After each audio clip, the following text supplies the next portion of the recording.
दोस्तों, एक बार फिर स्वागत है आपका हमारे चैनल पर। मेरा नाम है वरुण और हम बात कर रहे हैं संविधान की। भारतीय संविधान का भाग 5 हम यहाँ पे देख रहे हैं, जिसकी हमने ओवरव्यू की बात कर ली थी पिछले वीडियो में। और अब हम जो बात करने वाले हैं वो सबसे प्रमुख पद, भारत का सबसे बड़ा पद कहलाता है, भारत का प्रथम पुरुष कहलाता है।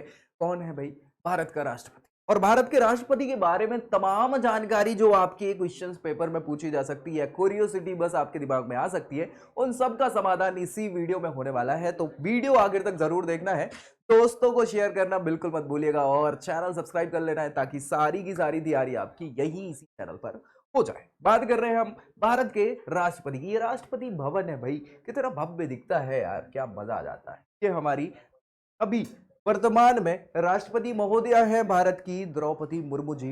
ठीक है, देख पा रहे होंगे आप इनके बारे में, बाकी हम डिस्कस इनके बारे में करेंगे। और ये सारे के सारे प्रेसिडेंट रहे हैं। भारत के पहले प्रेसिडेंट जो हैं डॉक्टर राजेंद्र प्रसाद साहब रहे हैं। 2 बार इनने अपना कार्यकाल संभाला है भारतीय राष्ट्रपति का। ठीक है, इसके बाद सर्वपल्ली राधाकृष्णन महोदय हैं, जाकिर हुसैन साहब हैं, पीवी गिरी साहब है, फखरुद्दीन अहमद साहब हैं, भैया नीलम संजीव रेड्डी, ज्ञानी झेल सिंह, वेंकट रमन साहब, शंकर दयाल शर्मा, के.आर. नारायण साहब, अब्दुल कलाम साहब, कौन नहीं जानता इनको, पहली महिला राष्ट्रपति प्रतिभा देवी सिंह पटेल साहब, इसके बाद प्रणब मुखर्जी,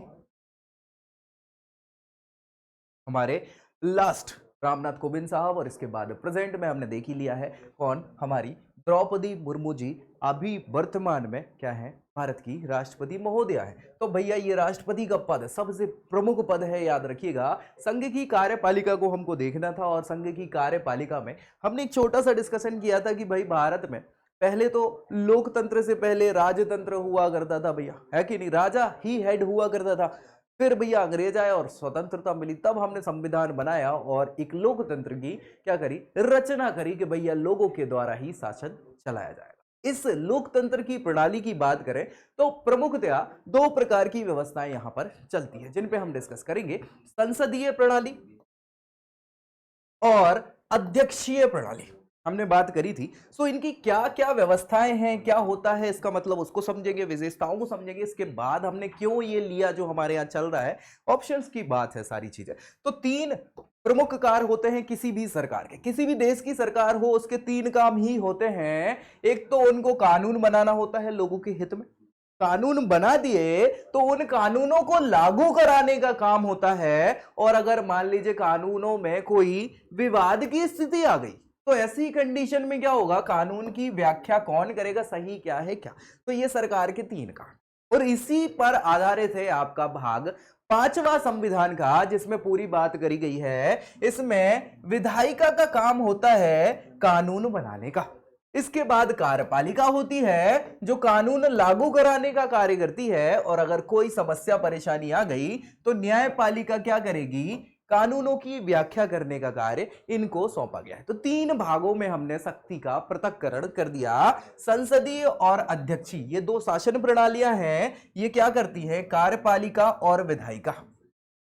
ये जो 2 प्रमुख चीजें हैं, क्योंकि देखो न्यायपालिका का काम तो यह है कि कानून में अगर कोई समस्या आ गई तो उसकी व्याख्या कर देगी, लेकिन कानून बनाना और लागू कराना ये 2 प्रमुख काम हैं जो विधायिका और कार्यपालिका के अंतर्गत होते हैं। सो भैया विधायिका और कार्यपालिका के आपसी संघर्षों के आधार पर क्या है, ये निश्चित होता है कि प्रणाली आपकी शासन की कैसी है, संसदीय प्रणाली है या अध्यक्षीय प्रणाली है। अब क्या अंतर है इन सारी चीजों में, तो भाई देखो, अध्यक्षीय शासन प्रणाली जो होती है इसके अंतर्गत क्या है, इसमें विधायिका और कार्यपालिका, विधायिका जो विधि बना रही है, कानून बना रही है, और कार्यपालिका जो कानून लागू करा रही है, ये दोनों आपस में बिल्कुल अलग होते हैं। याद रखिएगा, स्वतंत्र होते हैं, इन्हें एक दूसरे में हस्तक्षेप करने की जरूरत भी नहीं पड़ती है, स्वतंत्र हैं अपने दोनों, एक दूसरे से जो करना है आप कर सकते हैं।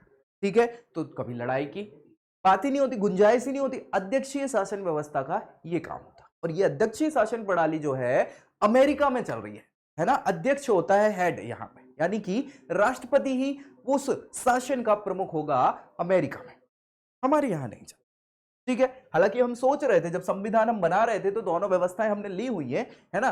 फिर संसदीय व्यवस्था जो हमारे यहां चल रही है, याद रखिएगा, इसमें कार्यपालिका और विधायिका, ये क्या है कि कार्यपालिका विधायिका से ही बनती है, क्योंकि विधायक वगैरह जो मंत्री वगैरह जो बनाए जाएंगे, उनसे जो मंत्री परिषद होगी, उन्हीं में से कुछ लोगों को कार्यपालिका में शामिल किया जाता है। तो भैया इसी से उत्पन्न होती है। अब इसी से उत्पन्न होती है तो स्वतंत्र तो नहीं है क्या?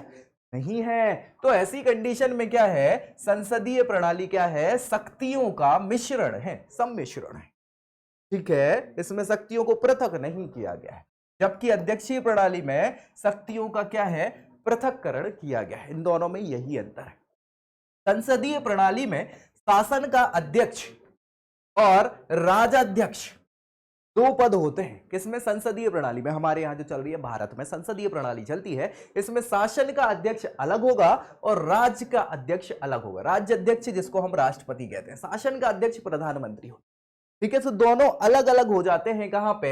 इस संसदीय प्रणाली में राज्य अध्यक्ष जिसको राज्य प्रमुख या राष्ट्र अध्यक्ष कहते हैं, राष्ट्रपति महोदय, वो राजाध्यक्ष होता है। वह सभी कार्यकारी अधिकार और कार्यकारी शक्तियों का प्रयोग कर सकता है, करता है। अलग अलग राज्यों में राज्याध्यक्षों को अलग अलग नामों से जाना जाता है। बिल्कुल अलग अलग राज्यों का मतलब है देशों की बात।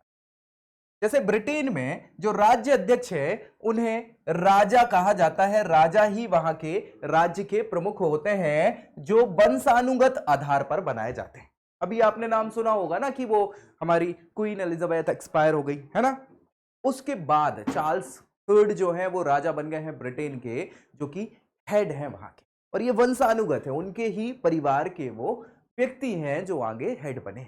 ठीक है, जो ब्रिटेन में ये व्यवस्था चलती है।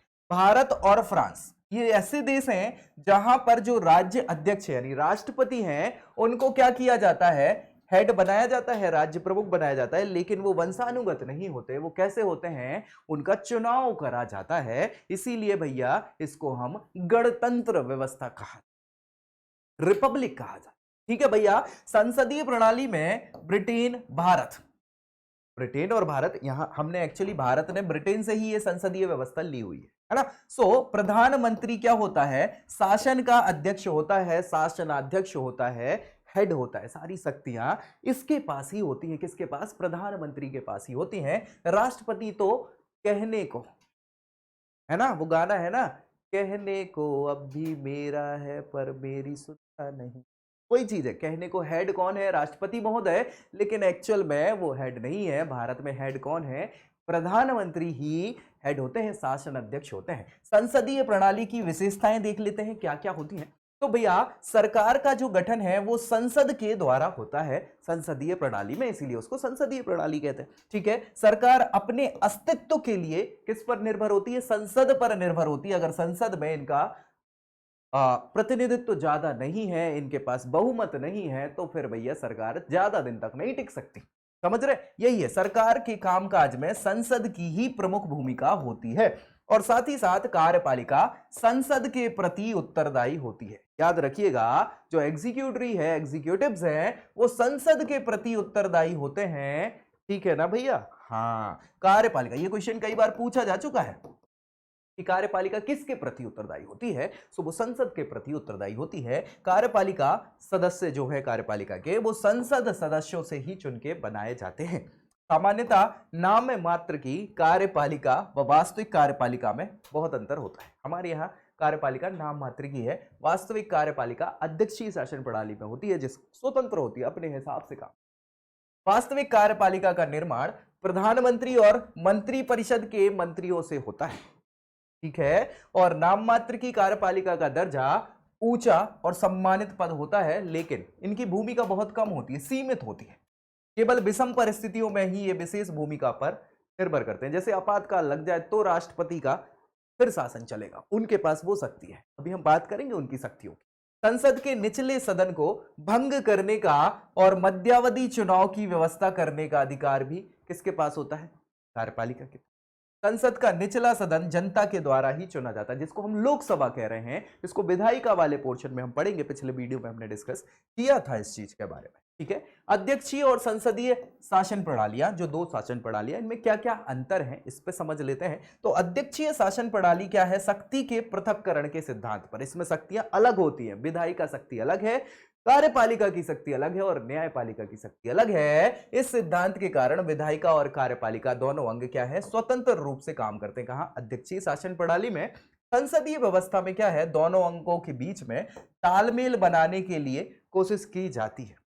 ठीक है। जैसे दल या गठबंधन का विधायिका में बहुमत होता है, उसकी ही चलती है कुल मिला के, कार्यपालिका का नेतृत्व वह करता है और विधायी प्रक्रिया वास्तव में किससे प्रभावित होती है? कार्यपालिका से प्रभावित हो जाती है। कहां पर? संसदीय प्रणाली में। ठीक है भाई। इसके अलावा अध्यक्षीय व्यवस्था में जो शक्ति होती है, कार्यकारिणी शक्ति, एक ही व्यक्ति के हाथ में होती है, जो कि कौन है? राष्ट्रपति इसमें निहित होती है। और जैसे विधायिका से सीधा संबंध कुछ नहीं रहता है, इसके निरंकुश हो जाने की संभावना ज्यादा होती है, डिक्टेटरशिप पे उतर सकता है। लेकिन अगर प्रधानमंत्री विभिन्न दशाओं में दबाव बनाता रहता है, दबाव में रहता है संसदीय व्यवस्था में, ठीक है, दबाव में प्रधानमंत्री को लोकतांत्रिक परिवेश में रहकर ही कार्य करना पड़ता है, तो वो भैया कैसा? निरंकुश नहीं हो सकता। ये फायदा है किसमें? संसदीय व्यवस्था में। अध्यक्षीय शासन प्रणाली में निर्णय जो है वो बहुत जल्दी ले लिए जाते हैं, क्योंकि एक ही व्यक्ति को निर्णय लेना होता है। लेकिन अध्यक्षीय के अलावा यहां एक व्यक्ति का उत्तरदायित्व होता है। संसदीय व्यवस्था में बहुत सारे लोग होते हैं, तो प्रधानमंत्री और मंत्री परिषद में ये डिस्कशन चलता है, तो उसमें क्या है भाई साहब कि निर्णय लेने में समय लग जाता है। विधायिका के प्रति उत्तरदायी होती है और निर्णय लेने में कई व्यक्ति और संस्थाओं में ज्यादा समय लग जाता है। ये एक समस्या है। अध्यक्षीय प्रणाली नेतृत्व में आसान परिवर्तन की स्वीकृति नहीं देता। मतलब क्या है कि जैसे संसदीय प्रणाली में बीच में चुनाव हो जाते हैं, सरकार भंग हो जाती है, निचले सदन को भंग किया जा सकता है।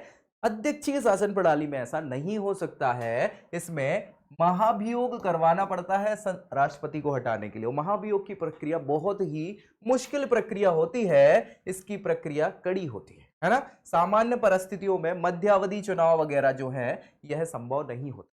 लेकिन संसदीय व्यवस्था में नेतृत्व परिवर्तन हो जाता है। विधायिका में बहुमत अगर आपका नहीं है, किसी पार्टी का या दल का, गठबंधन का, तो भैया सरकार बहुमत खो देती है और कोई अन्य दल या गठबंधन अगर अपना बहुमत साबित कर दे तो उसकी सरकार बन जाती है। ये फायदा भी है। अध्यक्षीय शासन प्रणाली क्या है? एक स्थायी सरकार प्रदान करती है कि 5 साल का कार्यकाल चलने वाला है। लेकिन संसदीय व्यवस्था में ऐसा नहीं होता है, क्योंकि बीच में अगर बहुमत खो दी सरकार तो भैया चली जाती है, तो स्थायित्व तो नहीं होता सरकार का। एक बार राष्ट्रपति अगर अध्यक्षीय प्रणाली में चुन लिया जाता है तो बिना किसी दबाव के राजनीतिक निर्णय ले सकता है और काम चलाऊ बहुमत की दशा में संसदीय व्यवस्था अस्थायी हो जाती है। यहां पे समस्या हो जाती है, बार बार परिवर्तित हो जाती है, चुनाव होते रहते हैं, खर्चा बढ़ता है, टाइम वेस्ट होता है। ठीक है, ये एक समस्या है। संसदीय व्यवस्था के लिए स्थायी पार्टी या संस्था, राजनीतिक दल, इनकी आंतरिक एकता, पार्टी में अनुशासन, सरकार में शामिल दलों में जो नीतियां हैं उनकी स्पष्टता बहुत आवश्यक होती है संसदीय व्यवस्था में। नहीं तो अगर मतभेद हुए तो फिर बहुमत गया और सरकार गिरी। ठीक है, लेकिन अध्यक्षीय प्रणाली की कार्यपालिका अध्यक्ष के रूप में राष्ट्रपति का निर्णय ही सर्वमान्य होता है। उसके लिए पार्टी अनुशासन और एकता वगैरह इसका कोई जरूरत होती नहीं। ठीक है, अब बात करें तो ब्रिटेन और अमेरिका दोनों बड़े देश हैं और इनने ही ये प्रणालियां विकसित करी है। तो ब्रिटेन में संसदीय व्यवस्था चलती है जो हमने ली हुई है। अध्यक्षीय व्यवस्था अमेरिका में चलती है, हालांकि इसको भी लिया हुआ है हमने। दोनों के तालमेल से भारत में संविधान में हमने दोनों प्रणालियों को लिया हुआ है। ठीक है, सो ये आदर्श उदाहरण है ब्रिटेन किसका? संसदीय व्यवस्था का, अमेरिका अध्यक्षीय व्यवस्था का। भारत में भी संसदीय शासन प्रणाली को हमने अपनाया है, क्योंकि ब्रिटेन ने रूल किया था और उनकी प्रणालियां हमें समझ में आने लग गई थी 200 साल में। ठीक है, लेकिन यह ब्रिटेन के वेस्ट मिनिस्टर प्रणाली से प्रभावित है संसदीय व्यवस्था, और इसमें से हमने अध्यक्षीय प्रणाली के राष्ट्रपति पद को भी लिया हुआ है, तो हमने थोड़ा सा चेंज यहां पर करा हुआ है। ठीक है, चलिए अब राष्ट्रपति की बात कर लेते हैं, जो हम बात करने वाले थे। राष्ट्रपति महोदय भारत का सर्वमान्य पद है, सबसे बड़ा पद है, याद रखिएगा। देश का पहला नागरिक राष्ट्रपति को ही कहा जाता है।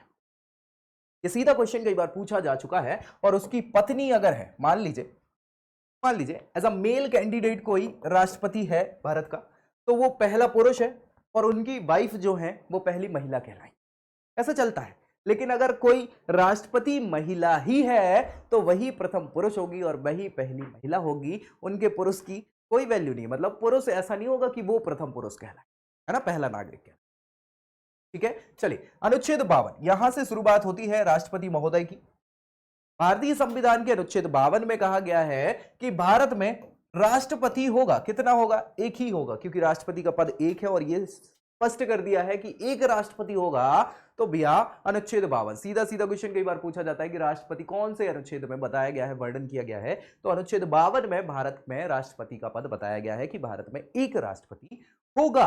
ठीक है भाई, इसके बाद सारे अनुच्छेदों के बारे में हम बात कर लें। अनुच्छेद 53 में बताया है कि यह जो राष्ट्रपति महोदय, देखो यार होता यह है कि कई बार जो पद बनाया है वो किसी ना किसी चीज के लिए बनाया जाता है, तो दूसरे आर्टिकल में बताया जाता है कि वो क्या होगा, क्यों बनाया है वो पद। तो अनुच्छेद 53 में बताया है कि राष्ट्रपति संघीय कार्यपालिका के शीर्ष पर होगा, यानी कि अध्यक्ष होगा। ये किसका अध्यक्ष होगा, कार्यपालिका का अध्यक्ष होगा, याद रखिएगा। तो कार्यपालिका का अध्यक्ष हेड किसको कहा जाता है, राष्ट्रपति को कहा जाता है। ये क्वेश्चन कई बार पूछ लिया जाता है।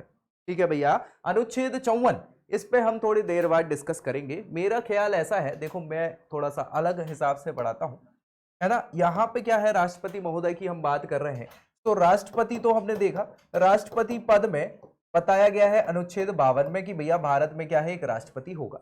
इसके बाद आर्टिकल 53 में बता दिया है कि राष्ट्रपति क्या है, ये हेड होगा, प्रमुख होगा, किसका, कार्यपालिका का प्रमुख कौन होगा,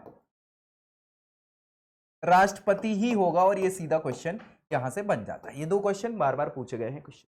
अब राष्ट्रपति बनना है आपको तो सीधा चुनाव थोड़ी करवा दोगे। सबसे पहले यहां पे क्या होगा, राष्ट्रपति बनने के लिए मान लीजिए हम कोई गवर्नमेंट एग्जाम का फॉर्म भरते हैं तो उसमें पहले बताया जाता है कि ये पद है, इस पे इतनी वैकेंसीज हैं, तो यहां बता दिया कि राष्ट्रपति का पद है, एक ही पद है। ठीक है, उसके बाद बताया कि राष्ट्रपति क्या करेगा, तो राष्ट्रपति हेड होगा कार्यपालिका का, ये भी बता दिया।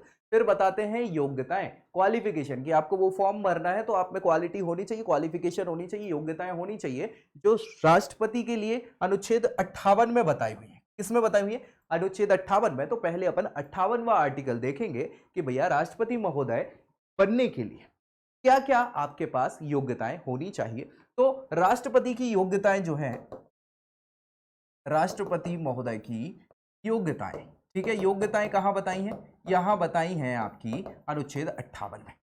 तो भाई बहुत सिंपल सिंपल सी बात है, याद रखिएगा। चलो इस पे हम डिस्कस करें।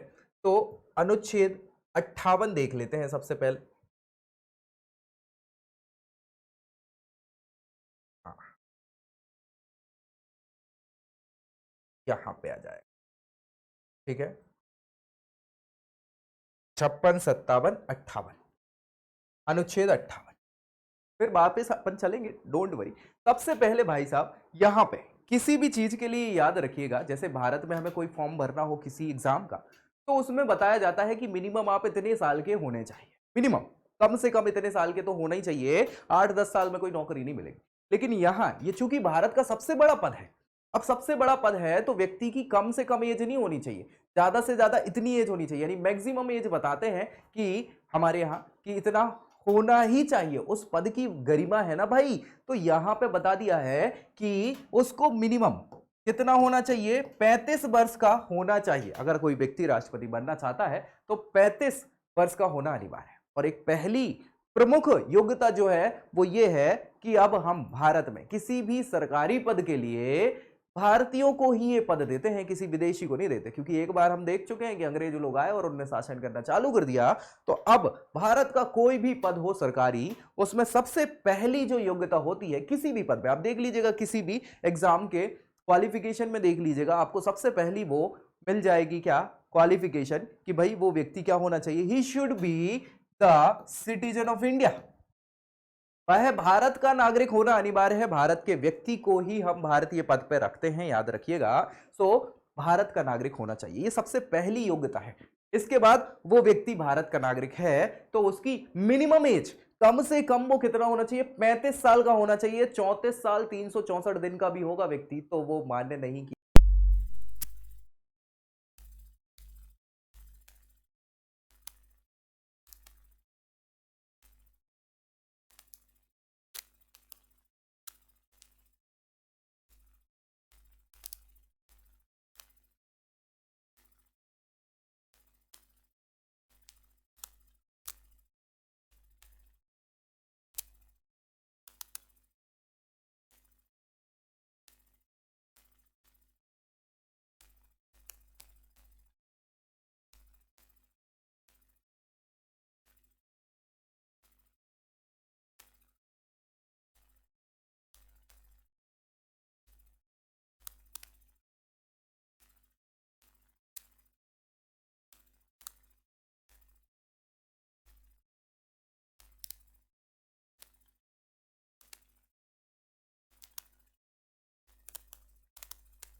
न्यायालय के द्वारा उसको किसी प्रकार से कोई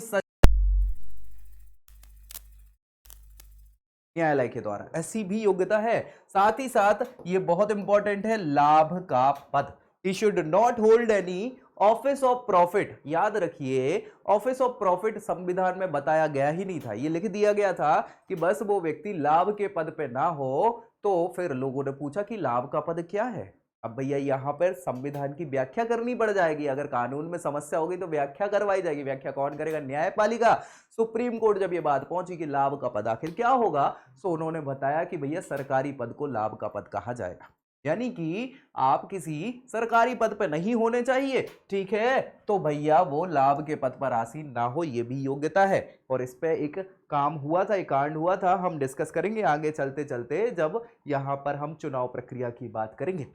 ठीक है, राष्ट्रपति के चुनाव की प्रक्रिया पे बीबी गिरी साहब चूंकि लाभ के पद पे थे उस समय, उपराष्ट्रपति का पद लाभ का पद था, तो भाई उनने जब क्या किया, इस्तीफा दे दिया उस पे से, है ना, देना पड़ेगा क्योंकि यहां पर लाभ के पद पे नहीं होना चाहिए अगर आप राष्ट्रपति बनना चाह रहे हैं। तो बहुत अच्छे अच्छे किस्से अपन डिस्कस करेंगे। तो ये सारी की सारी अनुच्छेद 58 के अंतर्गत क्या है, राष्ट्रपति बनने के लिए ये योग्यताएं बताई हुई हैं। अगर कोई व्यक्ति इन योग्यताओं को पूरा करता है तो वो राष्ट्रपति पद धारण करने योग्य है, यानी राष्ट्रपति के चुनाव में जा सकता है। अब हमें यह पता चल गया कि भैया राष्ट्रपति की योग्यताएं समझ में आ गई। तो वापस अपन चलते हैं राष्ट्रपति के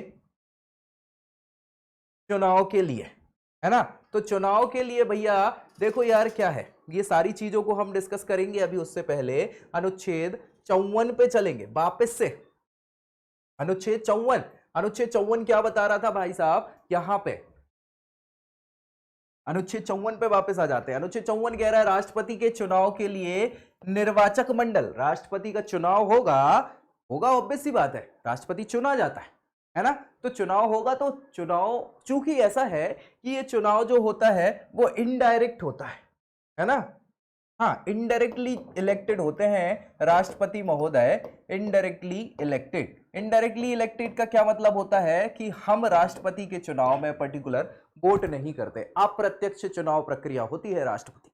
तो हम लोग डायरेक्टली वोट नहीं करते, तो कौन वोट करेगा राष्ट्रपति महोदय को? तो वो बताया है अनुच्छेद 54 में कि एक निर्वाचक मंडल होगा पूरा, जो ही राष्ट्रपति के चुनाव में क्या करेगा, वोट करेगा, चुनाव में वोट डालने का काम। तो निर्वाचक मंडल बताया है अनुच्छेद 54 में, इसकी व्यवस्था करी गई है।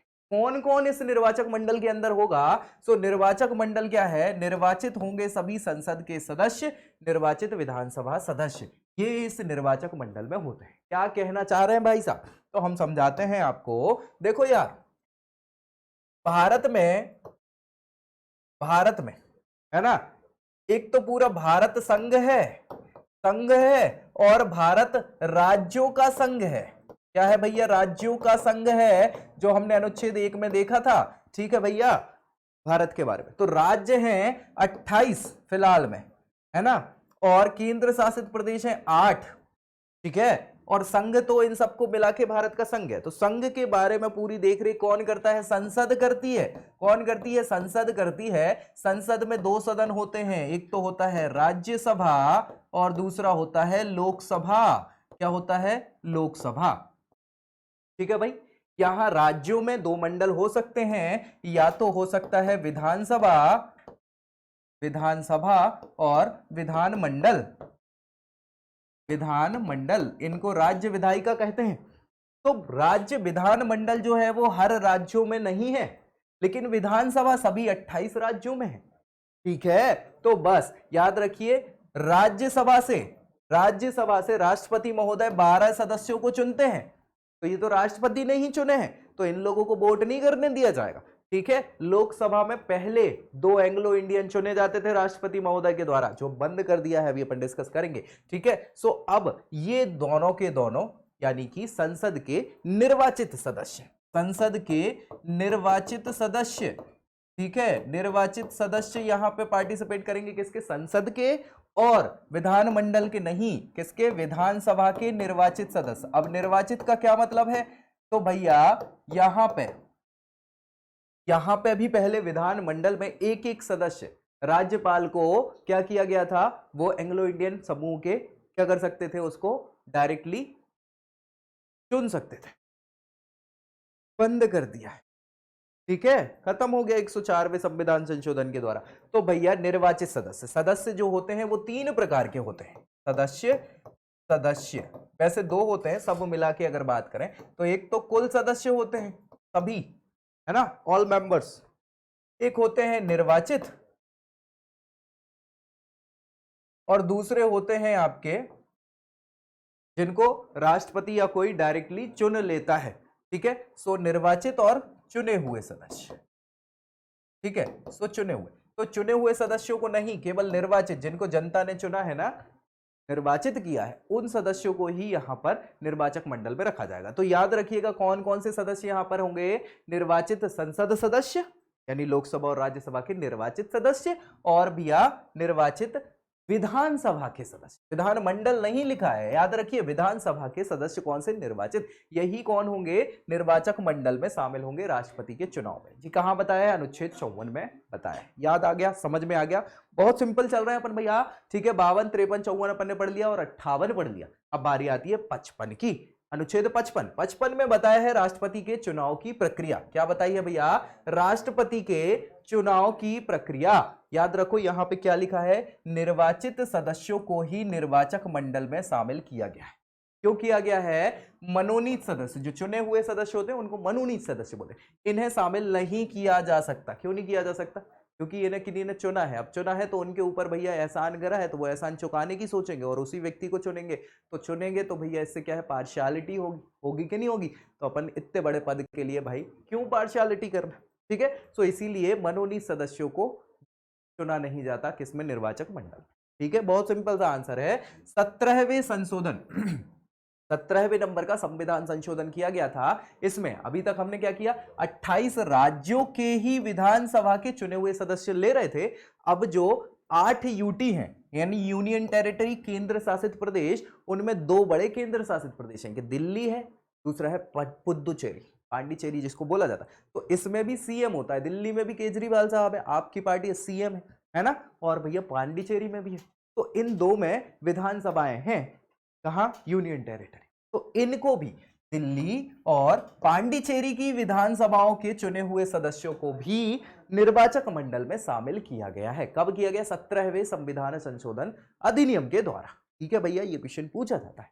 अब अनुच्छेद 55 की बात करें तो अनुच्छेद 55 में राष्ट्रपति के निर्वाचन की बताई है पद्धति, मतलब निर्वाचन की प्रणाली क्या होती है राष्ट्रपति की, वो बताइए कैसे चुनाव होगा राष्ट्रपति का। ठीक है भैया, अब इस पे अपन डिस्कस कर लेते हैं। तो राष्ट्रपति का जो चुनाव होता है, सबसे पहले तो याद रखो ये जो चुनाव है ये लिया हुआ है आयरलैंड से। कहां से लिया हुआ है, आयरलैंड से। आयरलैंड के संविधान से हमने ये राष्ट्रपति के चुनाव की प्रक्रिया ली हुई है। राष्ट्रपति के चुनाव की प्रक्रिया, चुनाव की प्रक्रिया कि कैसे क्या राष्ट्रपति का चुनाव होगा, प्रणाली ये कहां से ली है, आयरलैंड से ली हुई है, और जो अनुच्छेद 55 में बताई हुई है।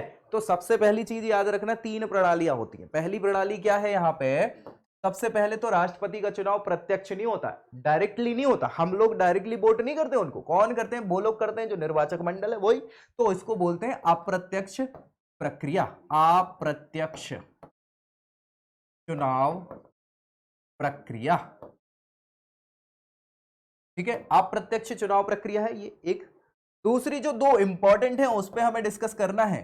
ठीक है, इसको बोलते हैं एकल संक्रमणीय, एकल संक्रमणीय, संक्रमणीय व्यवस्था, और अनुपातिक, अनुपातिक प्रतिनिधित्व की निधित्व।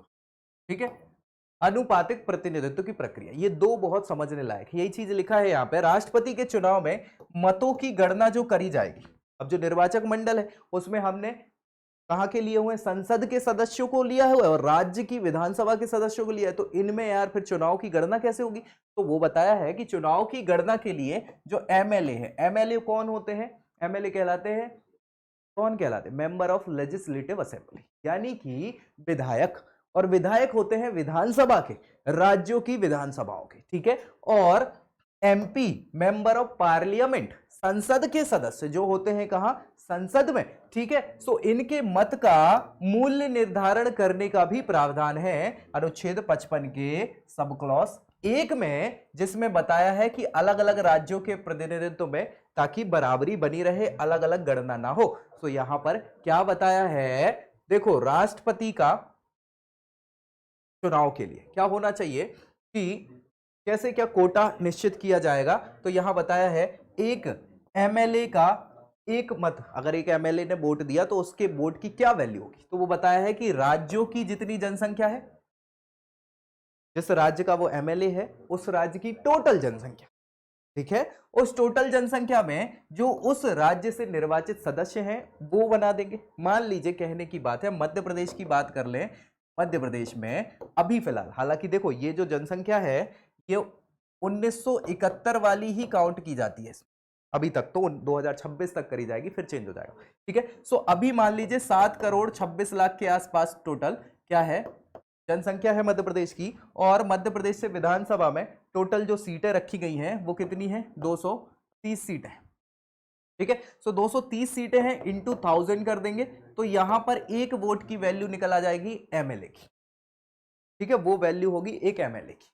ऐसे ही हर राज्य के एमएलए की वैल्यू रखी गई, ठीक है। और एमपी के वोट की वैल्यू कितनी रखी हुई है, पूरे राज्यों के कुल मतों का योग, पूरे राज्य में कितने मत हैं उनका योग, और संसद के दोनों सदनों के निर्वाचित सदस्यों की संख्या। दोनों सदन संसद में कौन कौन से, एक अपर हाउस राज्यसभा, राज्यसभा में 233 मेंबर जो हैं वो निर्वाचित होते हैं, और लोकसभा, लोकसभा में भैया कितने होते हैं, 543 मेंबर जो हैं वो क्या है, वो निर्वाचित होते हैं। तो ये कितने हो गए, 776, ठीक है। सो इधर 776 डिवाइड बाय हो जाएगा, 776 जो है वो अपॉन में, और समस्त कुल मतों का योग जो है राज्यों के उनका लिख के एक एमपी के वैल्यू हो जाएगी वोट की, ठीक है भाई साहब। तो ये वैल्यू राष्ट्रपति के चुनाव में किसने कितनी वोट दिए उसकी वैल्यू बताइए, ठीक है, वो अपन डिस्कस कर लेंगे। चलो वापस आ जाते हैं निर्वाचन प्रक्रिया में जो हमने बात करी। तो राष्ट्रपति के चुनाव में क्या होता है भैया, अनुपातिक प्रतिनिधित्व की प्रक्रिया होती है, इसको अपन समझेंगे अभी, बिल्कुल समझेंगे।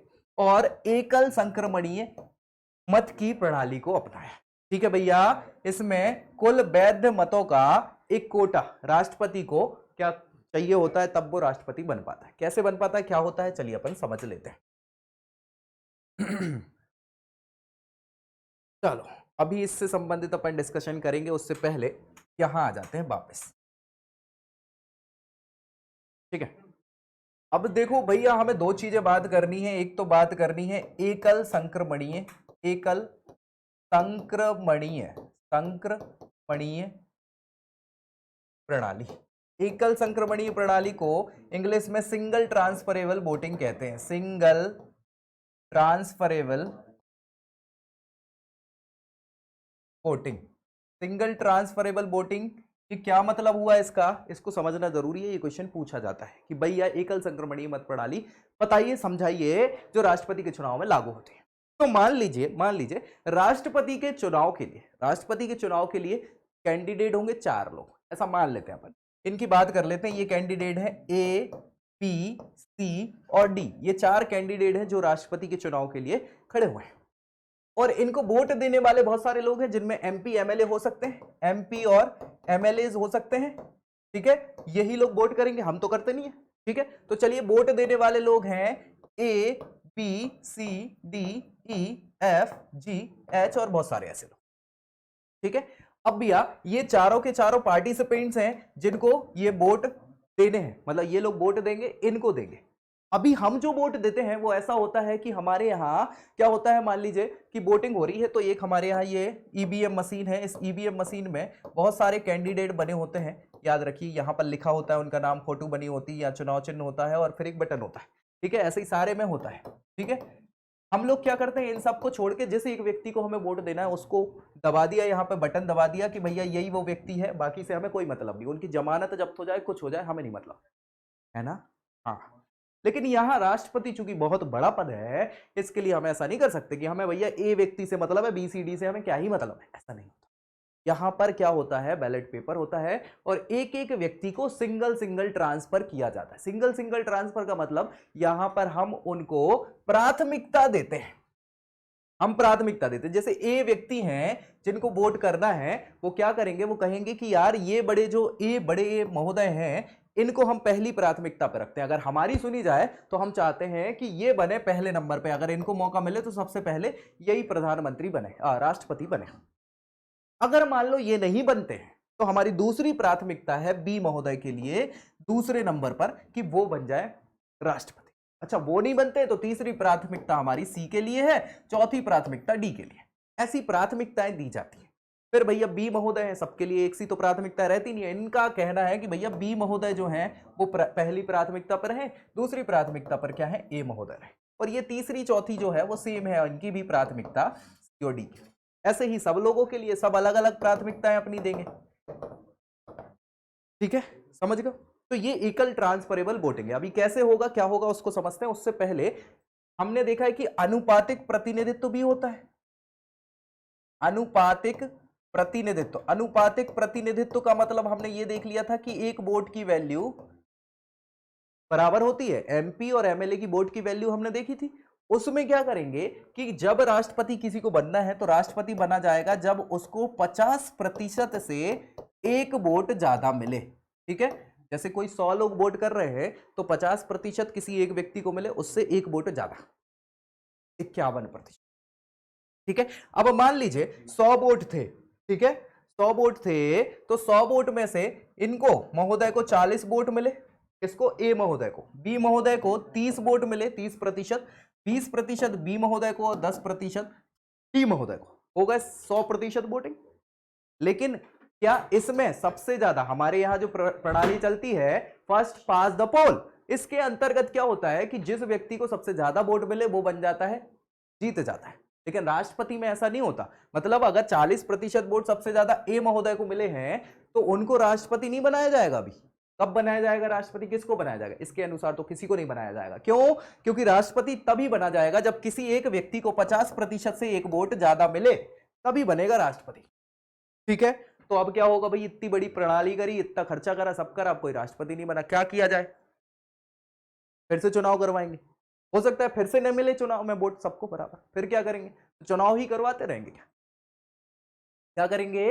इसी में हमने दूसरी व्यवस्था करी है, हम फिर मतों को दोबारा काउंट करेंगे। कैसे काउंट करेंगे, क्या करेंगे वो बताता हूं। देखो, सबसे कम वोट मिले हैं डी महोदय को, 10% वोट मिले। इनकी तो किसी स्थिति में जीत नहीं हो सकती। हो सकती है क्या? नहीं हो सकती, सबसे कम वोट मिले। तो इनसे कह दिया जाएगा कि महोदय क्षमा करें, आपसे ना हो पाएगा, है ना, आप नहीं जीत पाएंगे, तो आपके वोट सारे कट गए, आप पार्टिसिपेशन से अलग हो गए।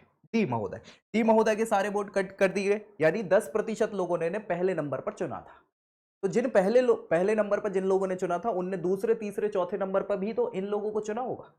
तो इनके पहले नंबर के वोट 10% के खत्म।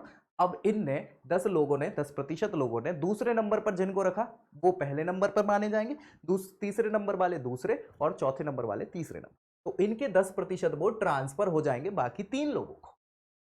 यानी कि हो सकता है 5 लोगों ने दूसरे नंबर पर किनको रखा हो, ए नंबर पे, ए को, 3 लोगों को और 2 लोगों को बी और सी को रखा हो।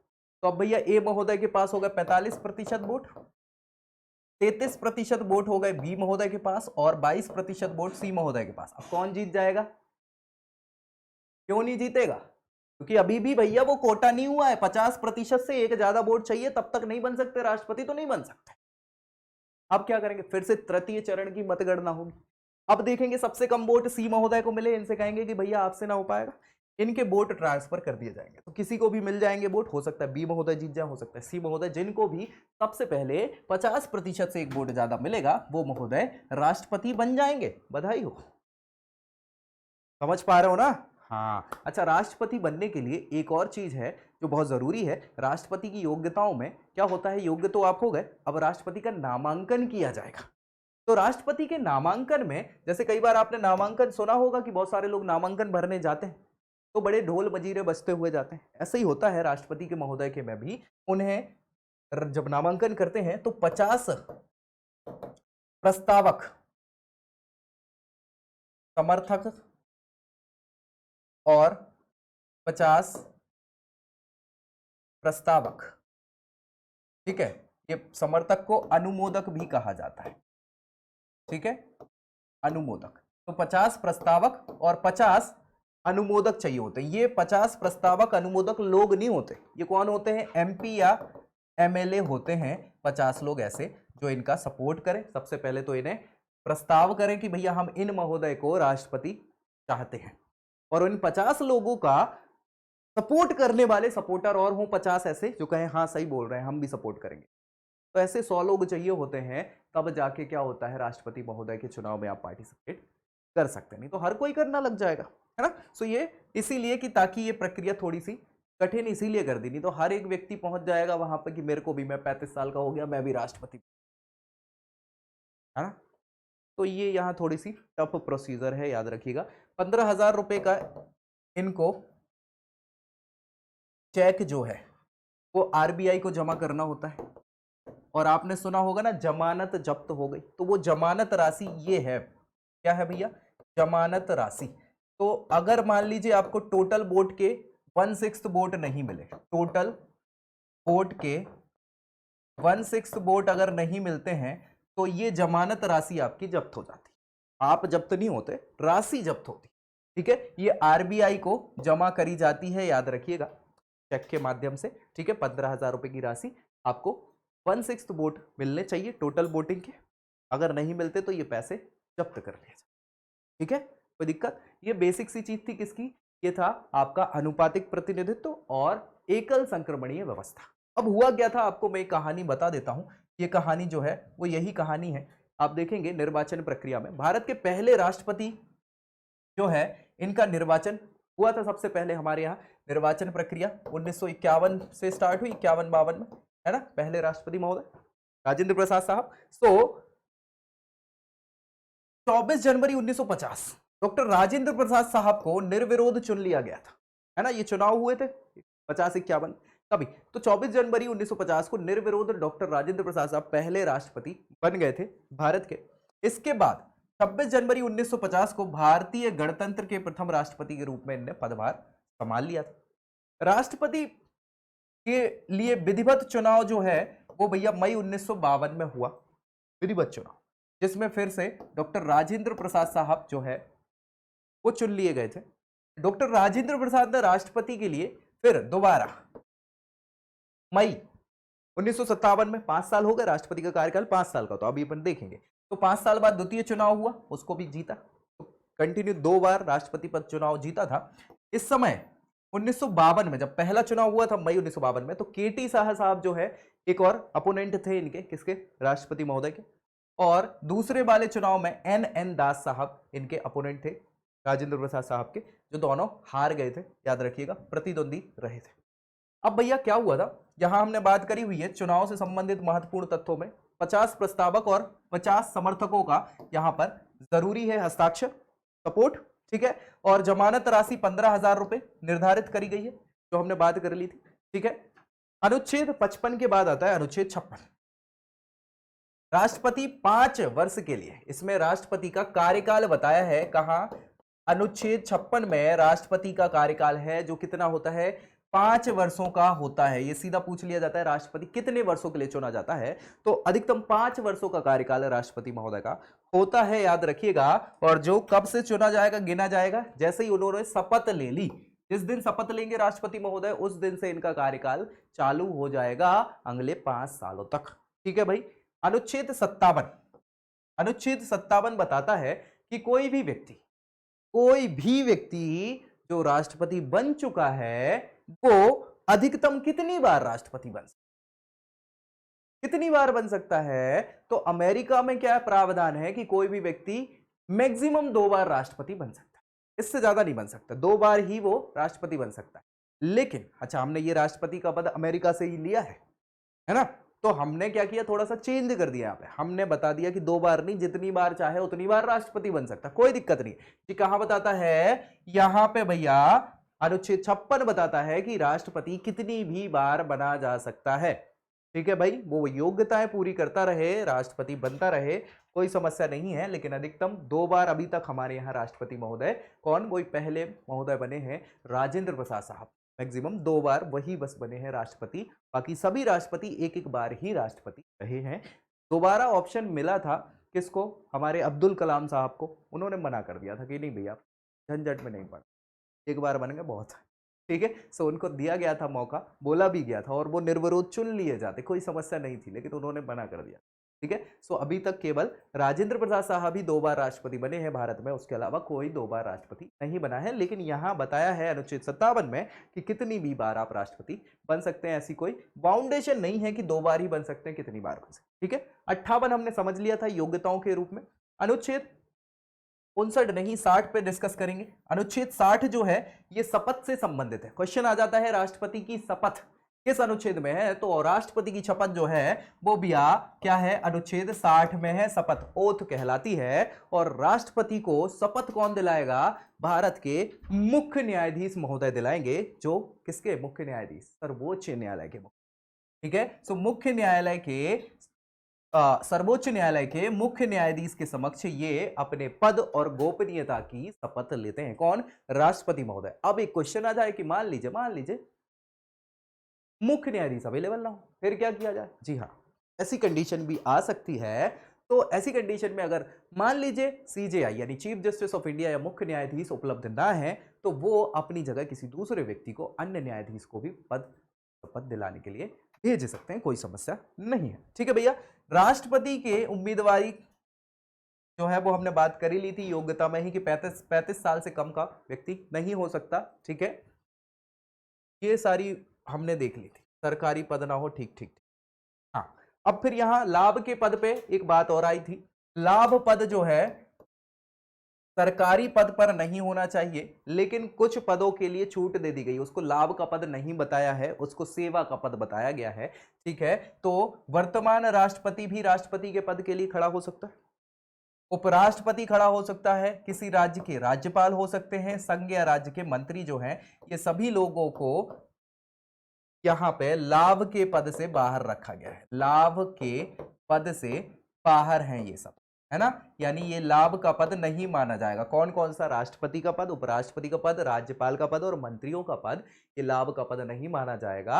आप चुन सकते हैं, वह रहते हो, बस आपको छोड़ देना पड़ेगा बाद में। पहले ऐसा हुआ था, ये बाद में किया गया था सारी चीजें, जब बात आई थी सुप्रीम कोर्ट की, ठीक है। चलिए वेतन की बात कर ले राष्ट्रपति महोदय की, तो भारत के राष्ट्रपति महोदय जो है सबसे बड़ा पद है, इसीलिए सबसे बड़ी वेतन सरकारी जो है राष्ट्रपति महोदय की ही होती है। अभी फिलहाल 5 लाख के आसपास कुछ वेतन है इनकी। अनुच्छेद 59 में इस बात का उपबंध है जिसमें कार्यकाल के दौरान राष्ट्रपति के वेतन भत्ते आदि, जो इनकी वेतन है, उनके भत्ते हैं, तो ये बताया गया है इसमें किसी भी प्रकार की कटौती नहीं की जाएगी। राष्ट्रपति के जो वेतन भत्ते हैं वो कहां से दिए जाते हैं, तो भारत की संचित निधि से देते हैं, ठीक है भैया, याद रखिएगा। कंसोलिडेटेड फंड ऑफ इंडिया से भारत के राष्ट्रपति की सैलरी जाती है, ठीक है। ये सीधा क्वेश्चन कई बार पूछा गया है, ये आर्टिकल 266 में बताया गया है, आर्टिकल 266 में है भारत का संचित निधि के बारे में पूरी जानकारी डिस्कस करेंगे जब हम वहां पहुंचेंगे, बिल्कुल बेफिक्र रहिए। शपथ जो है हमने देखी ली थी, आर्टिकल 60 में बताया है कि क्या कैसा, वो भी मैंने बता दिया कि अगर मान लीजिए मुख्य न्यायाधीश अनुपस्थित हैं तो सर्वोच्च न्यायालय के जो वरिष्ठतम न्यायाधीश हैं वो शपथ दिला सकते हैं, कोई समस्या यहां पर नहीं है। अब आती है बारी किसकी, राष्ट्रपति महोदय के महाभियोग की, क्योंकि महाभियोग तो ठीक है, राष्ट्रपति का पद ही हमने कहां से लिया है, अमेरिका से लिया है, और अमेरिका में अध्यक्षीय शासन प्रणाली है जिसके तहत राष्ट्रपति को केवल और केवल कब हटाया जा सकता है, जब उन पर महाभियोग हो, है ना। सो वो प्रक्रिया भी हमने ले ली है जो अनुच्छेद 61 में बताई हुई है, और कई बार ये क्वेश्चन पूछा जा चुका है कि राष्ट्रपति पर महाभियोग कौन से अनुच्छेद में है। महाभियोग यानी इनको हटाने की प्रक्रिया है। हालांकि अभी तक भारत में कभी नहीं हुआ है, अमेरिका में जरूर हो चुका है। राष्ट्रपति निक्सन हुआ करते थे जिनको हटाया गया था महाभियोग के द्वारा। अभी जो इससे पहले अमेरिका के राष्ट्रपति थे, है ना, उन पर भी महाभियोग लगाया गया था, हालांकि वो साबित नहीं हो पाया था। निक्सन के समय साबित होने वाला था तो उन्होंने क्या दे दिया था, त्याग पत्र दे दिया था, ठीक है। चलिए, तो अनुच्छेद 61 में राष्ट्रपति द्वारा अगर क्या किया जाए, संविधान का उल्लंघन कर दिया जाए, संविधान में जो लिखा है, क्योंकि इन्होंने शपथ ली थी पद और गोपनीयता की, है ना, और बताया था कि हम संविधान के अनुसार ही सारे कर्तव्य करेंगे, अपने कर्तव्यों का निर्वहन करेंगे, और इनने संविधान का उल्लंघन कर दिया, तो इस केस पर ही इसी बात पर बस इनको हटाया जा सकता है, इसके अलावा नहीं हटाया जा सकता। तो किस बेसिस पर? संविधान का उल्लंघन करने पर महाभियोग लगाया जा सकता है। तो महाभियोग की प्रक्रिया अनुच्छेद 61 में बताई। कैसे क्या महाभियोग होगा इसमें हम बात कर लेते हैं। तो राष्ट्रपति का महाभियोग, चलो राष्ट्रपति का महाभियोग, ठीक है, महाभियोग लगाना है, ये अनुच्छेद 61 में बताया गया है।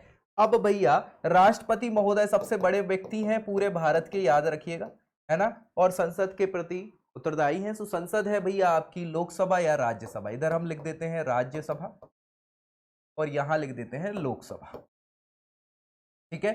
तो अब इन महोदय को हटाना है, किनको? हमको, राष्ट्रपति महोदय को, जो हटाए जा सकते हैं केवल महाभियोग की प्रक्रिया से। इनने क्या किया है? संविधान का उल्लंघन कर दिया है। क्या किया है? संविधान का उल्लंघन, ठीक है, उल्लंघन करा है। इस बेसिस पे क्या है, सबसे पहले कहीं से भी ये बात बताई जा सकती है, चाहे वो लोकसभा हो या राज्यसभा, किसी भी सदन से ये महाभियोग लाया जा सकता है, याद रखें, ठीक है, लोकसभा या राज्यसभा। अब भैया इन महोदय को मान लीजिए हमने लोकसभा से ये नोटिस दिया, बताया उनको कि आपने संविधान का उल्लंघन कर दिया है। ये नोटिस जाएगा पहले, ऐसा नहीं हो जाएगा कि सीधा उनसे बोल दिया आपने उल्लंघन कर दिया, निकल लो, अगली बार से अब राष्ट्रपति नहीं रहे, ऐसा नहीं होगा। बहुत बड़ा पद है, गरिमा का पद है, इसलिए सबसे पहले नोटिस जाएगा 14 दिवस का, ठीक है, 14 दिवसीय नोटिस इनको दिया जाएगा, जिसमें बताया जाएगा इनका कारण कि महोदय आप पे महाभियोग चलाया जाएगा क्योंकि आपने संविधान का उल्लंघन किया है, और क्यों किया है, क्या किया है, ये हमें बताइए। तो 14 दिवस के अंदर अगर वो अपने आप को, अपने चीजों को सामने रख देते हैं कि भाई ये कारण था जिस कारण से हमने ये करना पड़ा, या 4 चीजें, और इससे लोग संतुष्ट हो जाते हैं, तो नहीं हटाया जाएगा। लेकिन अगर संतुष्ट नहीं हुए तो ये प्रक्रिया चलेगी। अभी महाभियोग नहीं चला है, ठीक है। तो 14 दिवस होने के बाद फिर वो प्रक्रिया लाई जाएगी संसद में, पूरी प्रक्रिया पे डिस्कशन होगा, जो जो इनने संविधान के खिलाफ कार्य किए हैं, उल्लंघन किया है, उस पे लोकसभा में चर्चा होगी। सारे के सारे जो सदस्य हैं लोकसभा के वो वहां पर रहेंगे मौजूद। राष्ट्रपति महोदय भी मौजूद रह सकते हैं या अपने किसी प्रतिनिधि को वहां पर मौजूद रख सकते हैं, ठीक है जी हाँ। और वहां लोकसभा में इस पर चर्चा होगी, और फिर अगर वो सारी चर्चाओं के बाद ऐसा पाया जाता है कि राष्ट्रपति महोदय ने संविधान का उल्लंघन किया है और लोग सहमत हो जाते हैं कि हाँ भैया किया तो है, तब फिर इनको हटाने के लिए एक पूरा का पूरा क्या है, पारित किया जाएगा बिल, और उस बिल में पास होना जरूरी है 2/3 बहुमत से। कितने से? 2/3 बहुमत, मतलब 2/3 बहुमत से इसको पास होना जरूरी है, उस हटाने के लिए पेश किया बिल जो है वो। अब जब यहां से ये पास हो जाएगा 2/3 यानी 2/3 बहुमत से पास हो जाएगा, तब ये बिल जो है हटाने वाला ये दूसरे सदन में जाएगा, और सेम प्रक्रिया वहां भी होगी, और वहां भी 2/3 बहुमत से इसको पास होना मांगता, और जैसे ही ये 2/3 बहुमत से यहां भी पास हो जाएगा, तब जाके राष्ट्रपति महोदय को उनके पद से हटाया जाएगा। समझ रहे हो? तो इतनी अच्छी बिल्कुल ऐसी प्रक्रिया नहीं है। अच्छा, हमारे यहाँ क्या होता है कि ये जो प्रक्रिया है यहाँ होती है, जबकि अमेरिका में क्या है, न्यायाधीश के सामने होती है, वहां पर सुप्रीम कोर्ट का जज बैठता है, वही फैसला करता है और फिर हटाए। इतना अंतर है महाभियोग में हमारे यहाँ और अमेरिका में। हमारे यहाँ कभी आज तक महाभियोग की प्रक्रिया नहीं की गई है, याद रखिएगा, तब भी नहीं हुई है, आज तक के पूरे इतिहास में ऐसा नहीं हुआ है। अमेरिका में जरूर हो चुका है, ठीक है भैया। तो ये प्रक्रिया थी किसकी? महाभियोग की। यही चीज यहाँ लिखी हुई है, राष्ट्रपति महोदय को हटाने के लिए महाभियोग की प्रक्रिया जो है वो रखी गई है। इसमें संसद के दोनों सदनों में से, चाहे वो लोकसभा हो चाहे राज्यसभा हो, किसी में भी यह प्रस्ताव लाया जा सकता है, और इस प्रस्ताव को लाने के लिए 1/4 सदस्य जो है, जिससे भी ये प्रस्ताव ला रहा है, 1/4 सदस्यों को उस नोटिस पे साइन करने पड़ेंगे प्रस्ताव पे, और लिखित प्रस्ताव पीठासीन अधिकारी को देना पड़ेगा। वो पीठासीन अधिकारी राष्ट्रपति महोदय तक वो पहुंचाएगा, जो कि 14 दिन पहले पहुंचाया जाता है। पीठासीन अधिकारी 14 दिन का समय देता है राष्ट्रपति महोदय को, तो पीठासीन अधिकारी 14 दिन पूर्व इसकी सूचना किसको दे देगा? राष्ट्रपति को दे देगा। राष्ट्रपति महोदय क्या करेंगे, अब उनको इसके बाद अगर लगता है कि हमको उपस्थित होकर क्या करना है, जो भी पक्ष है वो रख सकते हैं, या अपने प्रतिनिधि को भेजकर पक्ष रख सकते हैं। संतुष्ट हो जाता है तो मामला खत्म। नहीं होता है तो सदन राष्ट्रपति पर लगाए गए आरोपों को अगर सही समझता है, तो फिर क्या होगा, एक सदन में क्या होगा, उस पर चर्चा की जाएगी उनकी उपस्थिति में, फिर उस पर मतदान होगा, 2/3 बहुमत से वो पास होगा, तब जाके अगले सदन में जाएगा, ठीक है, और प्रस्ताव दूसरे सदन में भेजा जाएगा, वहां भी सेम प्रक्रिया रिपीट की जाएगी, 2/3 बहुमत से उसको पास किया जाएगा और फिर उनको क्या है, हटाया जा सकता है। दूसरे सदन में सेम आरोपों की जांच के लिए एक समिति का गठन होगा और समिति क्या करेगी, जो भी आरोप लगाए हैं अगर उनको सही पाती है तो फिर भैया अपनी रिपोर्ट भेज देगी और वहां पर राज्यसभा में भी उनकी उपस्थिति और मतदान करने वालों का 2/3 बहुमत होगा। और अगर पास कर दिया 2/3 बहुमत से इस प्रस्ताव को, तो फिर राष्ट्रपति महोदय क्या है, अपने पद को त्याग कर देंगे। करना ही पड़ेगा क्योंकि आपको हटाया गया है इस प्रक्रिया से। हालांकि ये कभी नहीं हुई है, याद रखिएगा ये सारी चीज। ठीक है, तो अभी तो हमने राष्ट्रपति के सारे क्या पढ़े हैं, अभी हमने राष्ट्रपति के सारे अनुच्छेदों पे बात करी हुई है, क्या कि क्या क्या उससे संबंधित प्रावधान है। अभी तो राष्ट्रपति की शक्तियां देखना बाकी है भैया, ये शक्तिमान है, इनकी सारी शक्तियां समझना जरूरी है। तो कौन कौन सी शक्तियां संविधान ने राष्ट्रपति महोदय को दी हैं, तब तो वो सबसे बड़े व्यक्ति है ना पूरे भारत के, है कि नहीं? जी हाँ, तो क्या क्या शक्तियां हैं, सबसे पहले 2 भागों में हम इनको बांट सकते हैं। किसको? शक्तियों को। एक शक्ति है जो सामान्य शक्ति कहलाती है, सामान्य शक्तियां जो इनको दी हुई हैं। दूसरी आपातकालीन, ये विशिष्ट शक्तियां हैं, आपातकाल में तो इनसे बड़ा कोई व्यक्ति है ही नहीं, शक्तिमान तो ये आपातकाल में ही होते हैं। कौन? राष्ट्रपति महोदय। उसके अलावा तो सामान्य राष्ट्रपति हैं, इनके पास है तो शक्तियां लेकिन दिखावे की शक्ति। समझ पा रहे हो कौन कौन सी हैं? चलिए देख लेते। पहले सामान्य शक्तियों को देखेंगे, फिर हम क्या करेंगे, आपातकालीन शक्ति देखेंगे जो प्रमुख शक्ति। चलिए सबसे पहले कार्यपालिका की शक्ति। अनुच्छेद 53 में ही बता दिया था, हमने डिस्कस किया था कि राष्ट्रपति कार्यपालिका का प्रमुख होगा, है कि नहीं? सबसे पहले यही चीज दे दी थी, यही एग्जीक्यूटिव पावर है इनकी, कार्यपालिका की शक्ति। अनुच्छेद 53 में संघ की कार्यपालिका शक्ति राष्ट्रपति में ही निहित होगी, यानी कोई भी कार्य होगा राष्ट्रपति के नाम से ही होगा, कोई भी कानून बनेगा बिना इनके साइन के नहीं हो पाएगा। भारत में कोई भी काम होता है राष्ट्रपति के नाम से होता है, कोई भी संधि करनी हो, युद्ध करना हो, कुछ भी करना हो, नाम हमेशा राष्ट्रपति का ही लगता है, साइन हमेशा राष्ट्रपति के ही लगते हैं। यही इनकी कार्यपालिका की शक्ति। कोई भी कार्य, भारत का कोई भी कार्य अगर भारत के नाम से हो रहा है तो वो राष्ट्रपति के नाम से होता है, ठीक है ना भैया? उनके साइन होते हैं। इसके अलावा अनुच्छेद 74 में हम डिस्कस करेंगे, अभी हम मंत्री परिषद पे बात करेंगे राष्ट्रपति का, तो पूरे के पूरे मंत्री हैं, राष्ट्रपति ही हैं। राष्ट्रपति क्या करते हैं भैया, मंत्री परिषद का गठन करते हैं, क्योंकि वो मंत्री परिषद राष्ट्रपति के लिए होती है,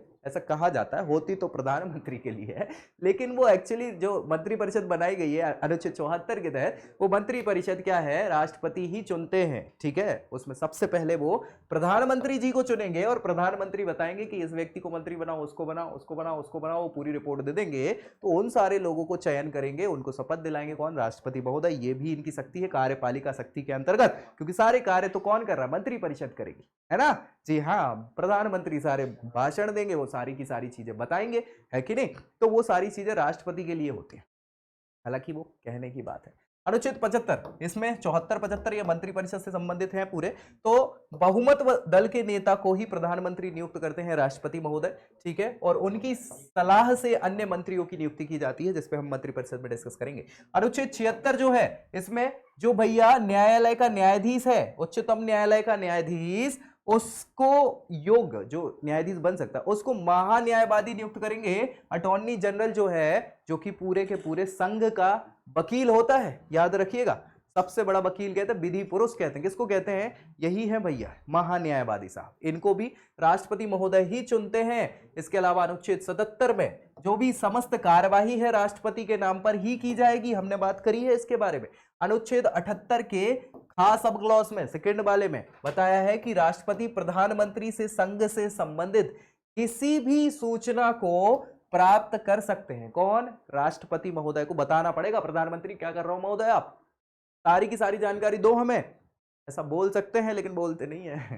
ठीक है तो अधिकार उनको, है ना, सारी सूचना प्राप्त करने का अधिकार, लेकिन अब ठीक है, अब इतनी शक्ति बताई नहीं। अनुच्छेद 80 का पहला जो सब क्लॉज है, इसमें राज्यसभा से 12 सदस्यों को मनोनीत करते हैं महोदय। कौन? राष्ट्रपति महोदय डायरेक्ट चुन लेते हैं, चुनाव नहीं होता इन 12 लोगों का, है ना। कला के क्षेत्र में, संस्कृति के क्षेत्र में, हाँ इस क्षेत्र के हैं, हम उस पर भी डिस्कस करेंगे जब राज्यसभा पढ़ेंगे, विधायिका पढ़ेंगे। अनुच्छेद 124 के सेकंड सब क्लॉज में सर्वोच्च न्यायालय की बात चल रही है, तो सर्वोच्च न्यायालय में न्यायाधीशों की नियुक्ति भी राष्ट्रपति महोदय ही करते हैं। ठीक है ना भैया, ये सारी की सारी पावर है इनकी, यही करेंगे सारे न्यायाधीशों को नियुक्त 148 में नियंत्रक एवं महालेखा परीक्षक, जिसको हम पढ़ेंगे कैग के नाम से, बहुत इंपॉर्टेंट व्यक्ति है, सारा लेखा जोखा भारत का यही महोदय रखते हैं। तो इन कैग महोदय को भी यही नियुक्त करेंगे, कौन? राष्ट्रपति महोदय। ठीक है भैया। 155 में राज्यों में जो राज्यपाल हैं, 28 राज्य है ना, उनमें जो राज्यपाल हैं, जो यूटीज है 8, उनमें जो प्रशासक हैं, उन सभी को कौन नियुक्त करेगा? राष्ट्रपति महोदय नियुक्त करते हैं।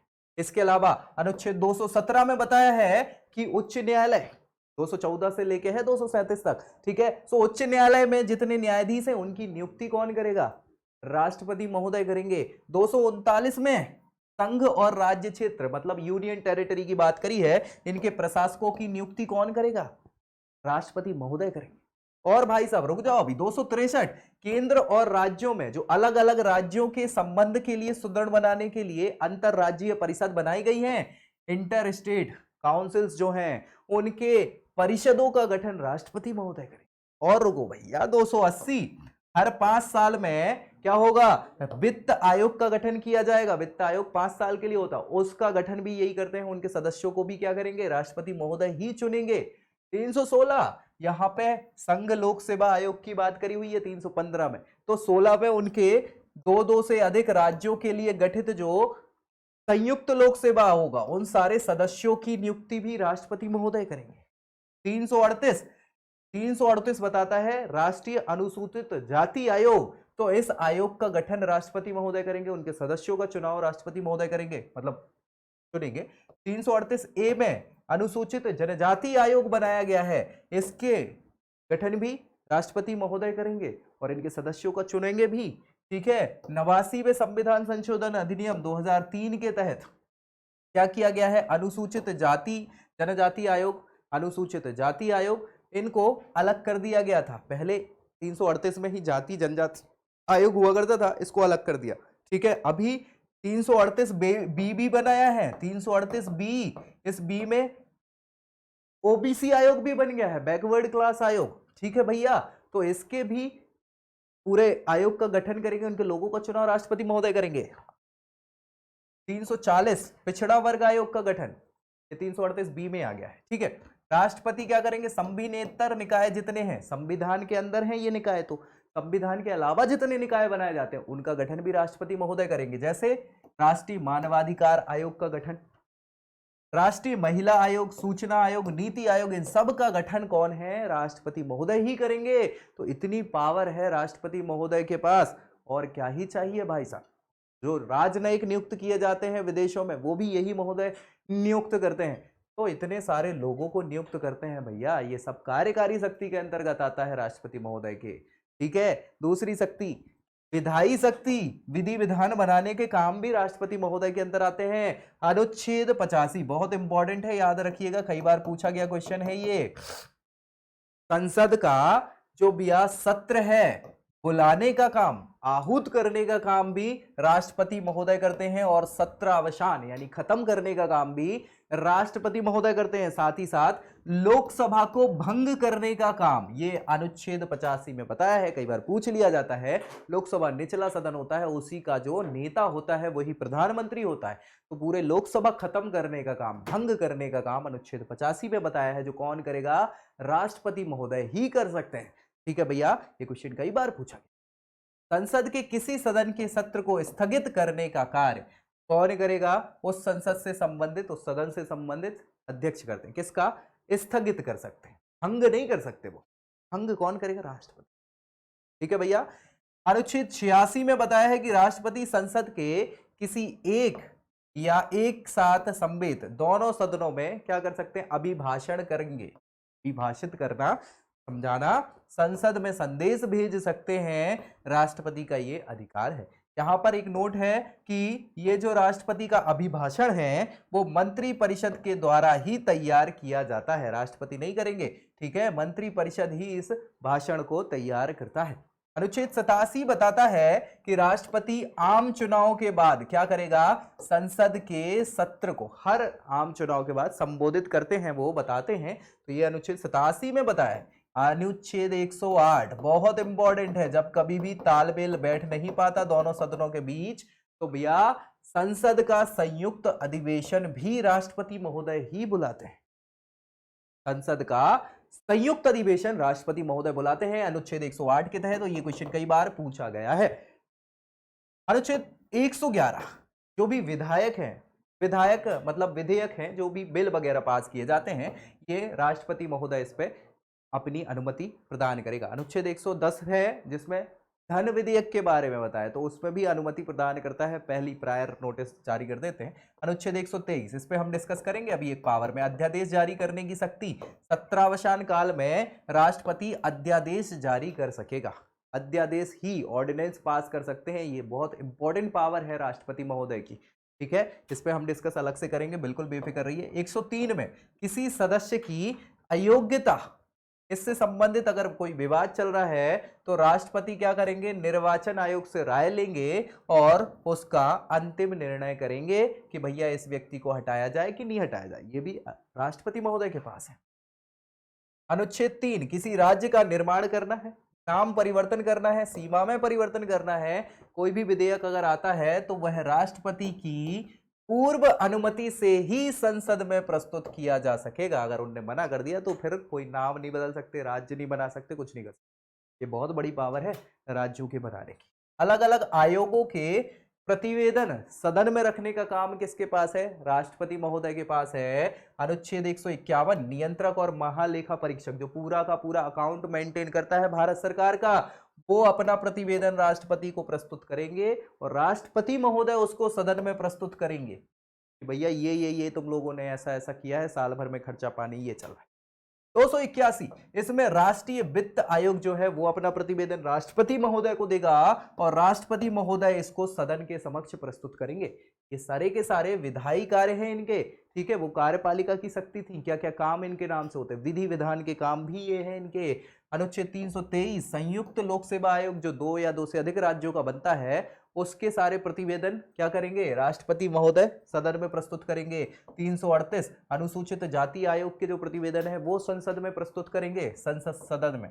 338 ए है और बी है, अनुसूचित जनजाति है और अनुसूचित के बाद राज्य पिछड़ा वर्ग आयोग है। इन सब के क्या करेंगे, प्रतिवेदन सदन में प्रस्तुत करेंगे। 394, राष्ट्रपति संविधान में अंग्रेजी भाषा में जो संशोधन किए गए हैं उन संशोधन को हिंदी भाषा में अनुवाद करेंगे, अपने प्रकार से प्रस्तुत करेंगे अनुवाद करवाने के बाद। ये भी इनका काम है, ठीक है भैया। ये विधायी शक्तियां हैं। हमने 2 शक्तियां पढ़ी अभी, कौन कौन सी, कार्यपालिका की शक्ति, ठीक है, और इसके बाद विधायी शक्ति। कौन सी, विधायी शक्ति। अभी तो 2 हैं, और भी हैं, 10-10 शक्तियां हैं भैया।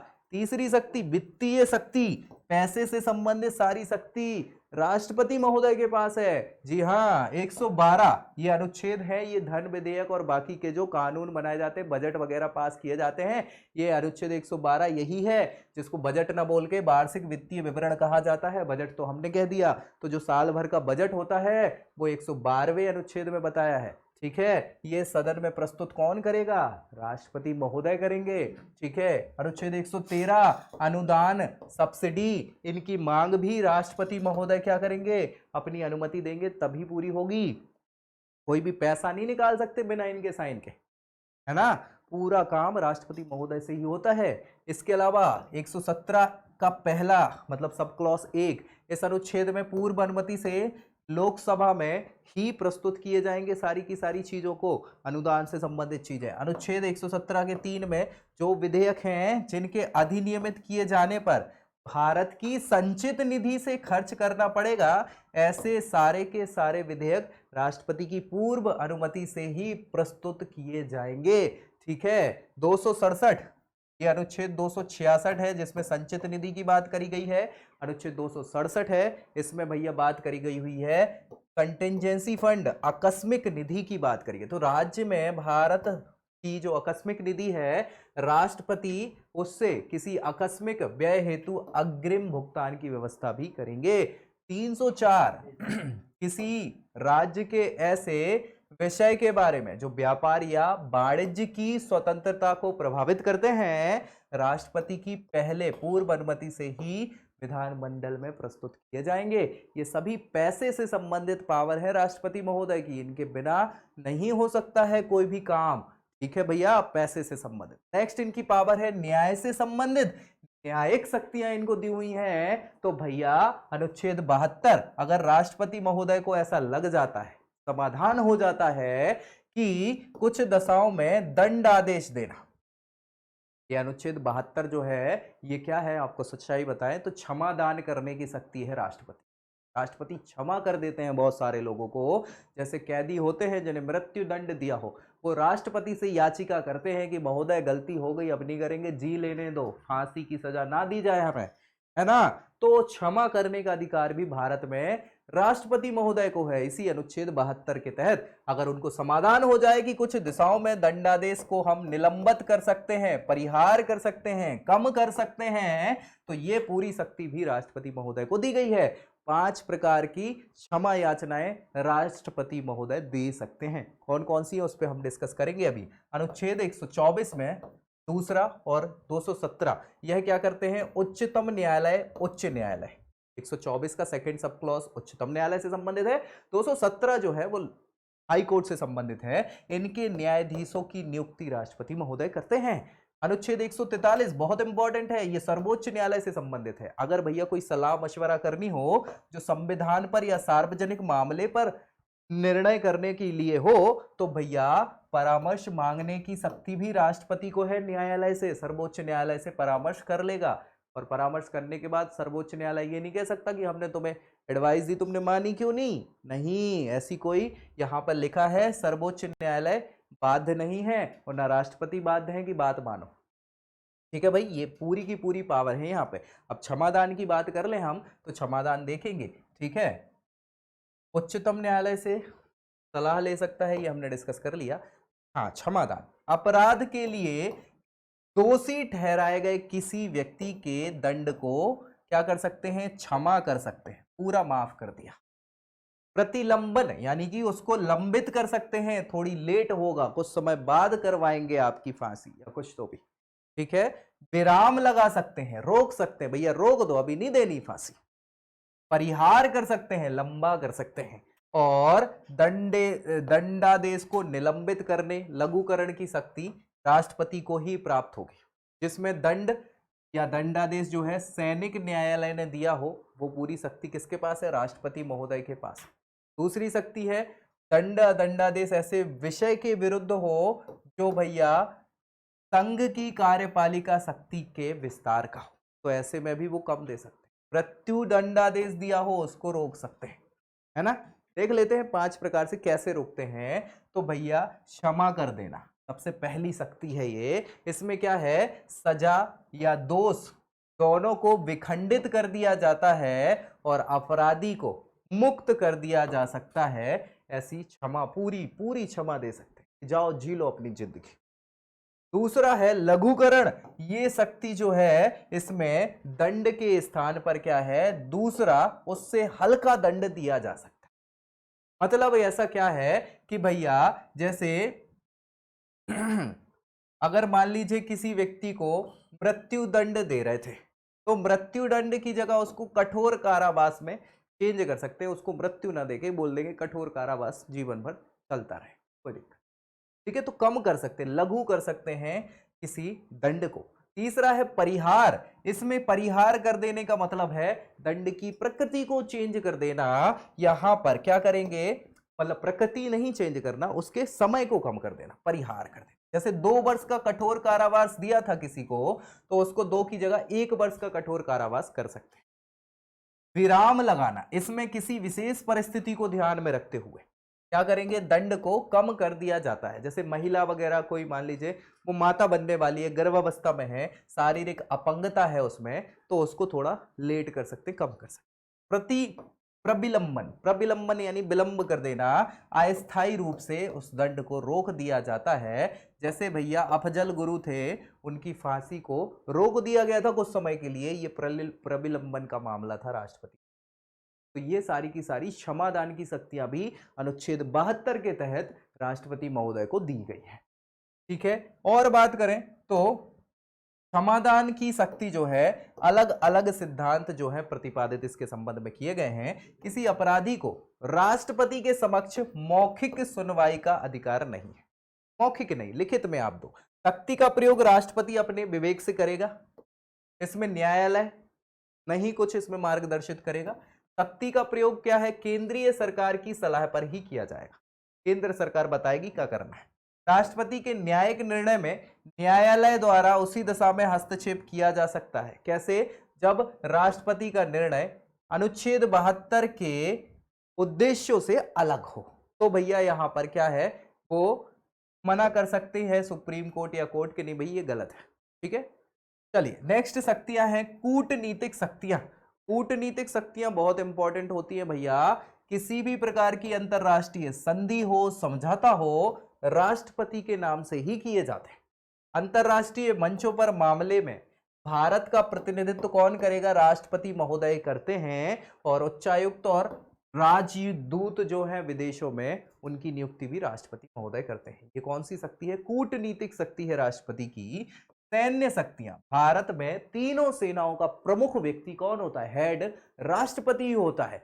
ठीक है भैया, अनुच्छेद 53 के दूसरे सब क्लॉज में बताया है कि राष्ट्रपति तीनों सेनाओं का सर्वोच्च सेनापति होगा। पूछा जाता है ये क्वेश्चन, याद रखिएगा। युद्ध की घोषणा करनी हो, युद्ध की समाप्ति की घोषणा करनी हो, ये राष्ट्रपति महोदय ही करेंगे। सैन्य प्रमुखों की नियुक्ति भी राष्ट्रपति महोदय ही करते हैं। ठीक है, आपातकालीन शक्ति, ये बहुत इंपॉर्टेंट है, याद रखिएगा।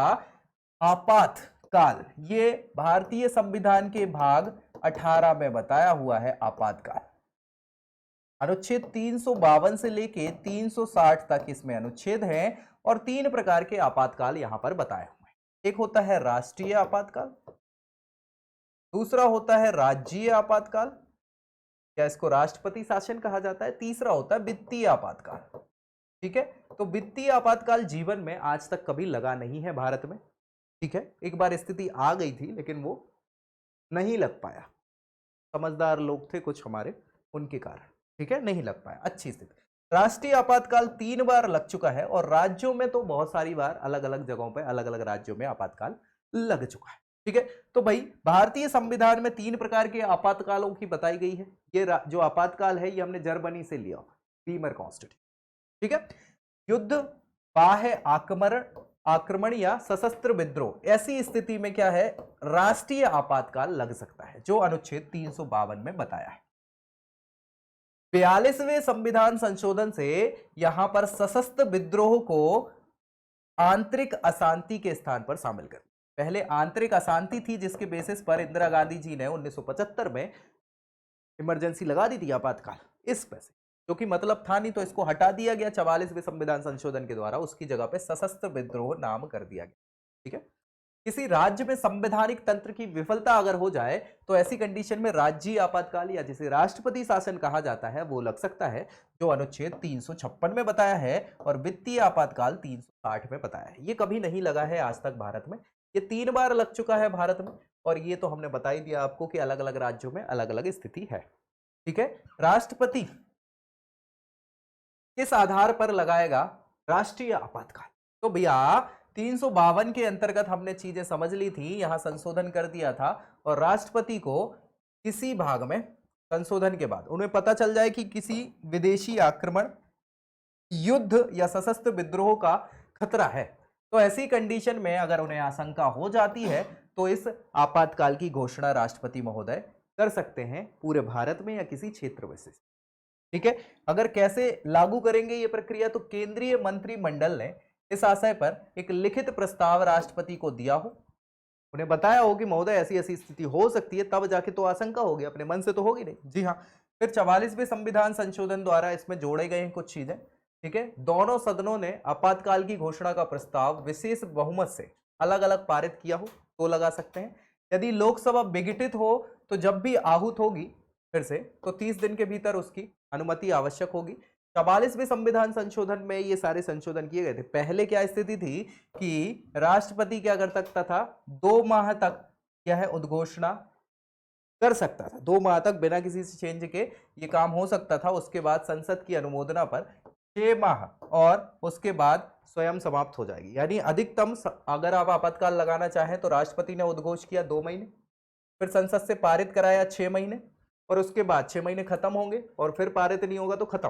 नहीं तो अगर आपको लगाना है तो 6-6 महीने के लिए आप जितनी बार चाहो बढ़ा सकते हो, लेकिन संसद में बार बार वो पास आपको करवाना पड़ेगा। नहीं तो 2 महीने राष्ट्रपति की उद्घोषणा तक और 6 महीने की एक बार आपने संसद में पारित करा दिया, उसके बाद इसको खत्म मान लिया जाएगा। ठीक है, वापस कैसे ले सकते हैं?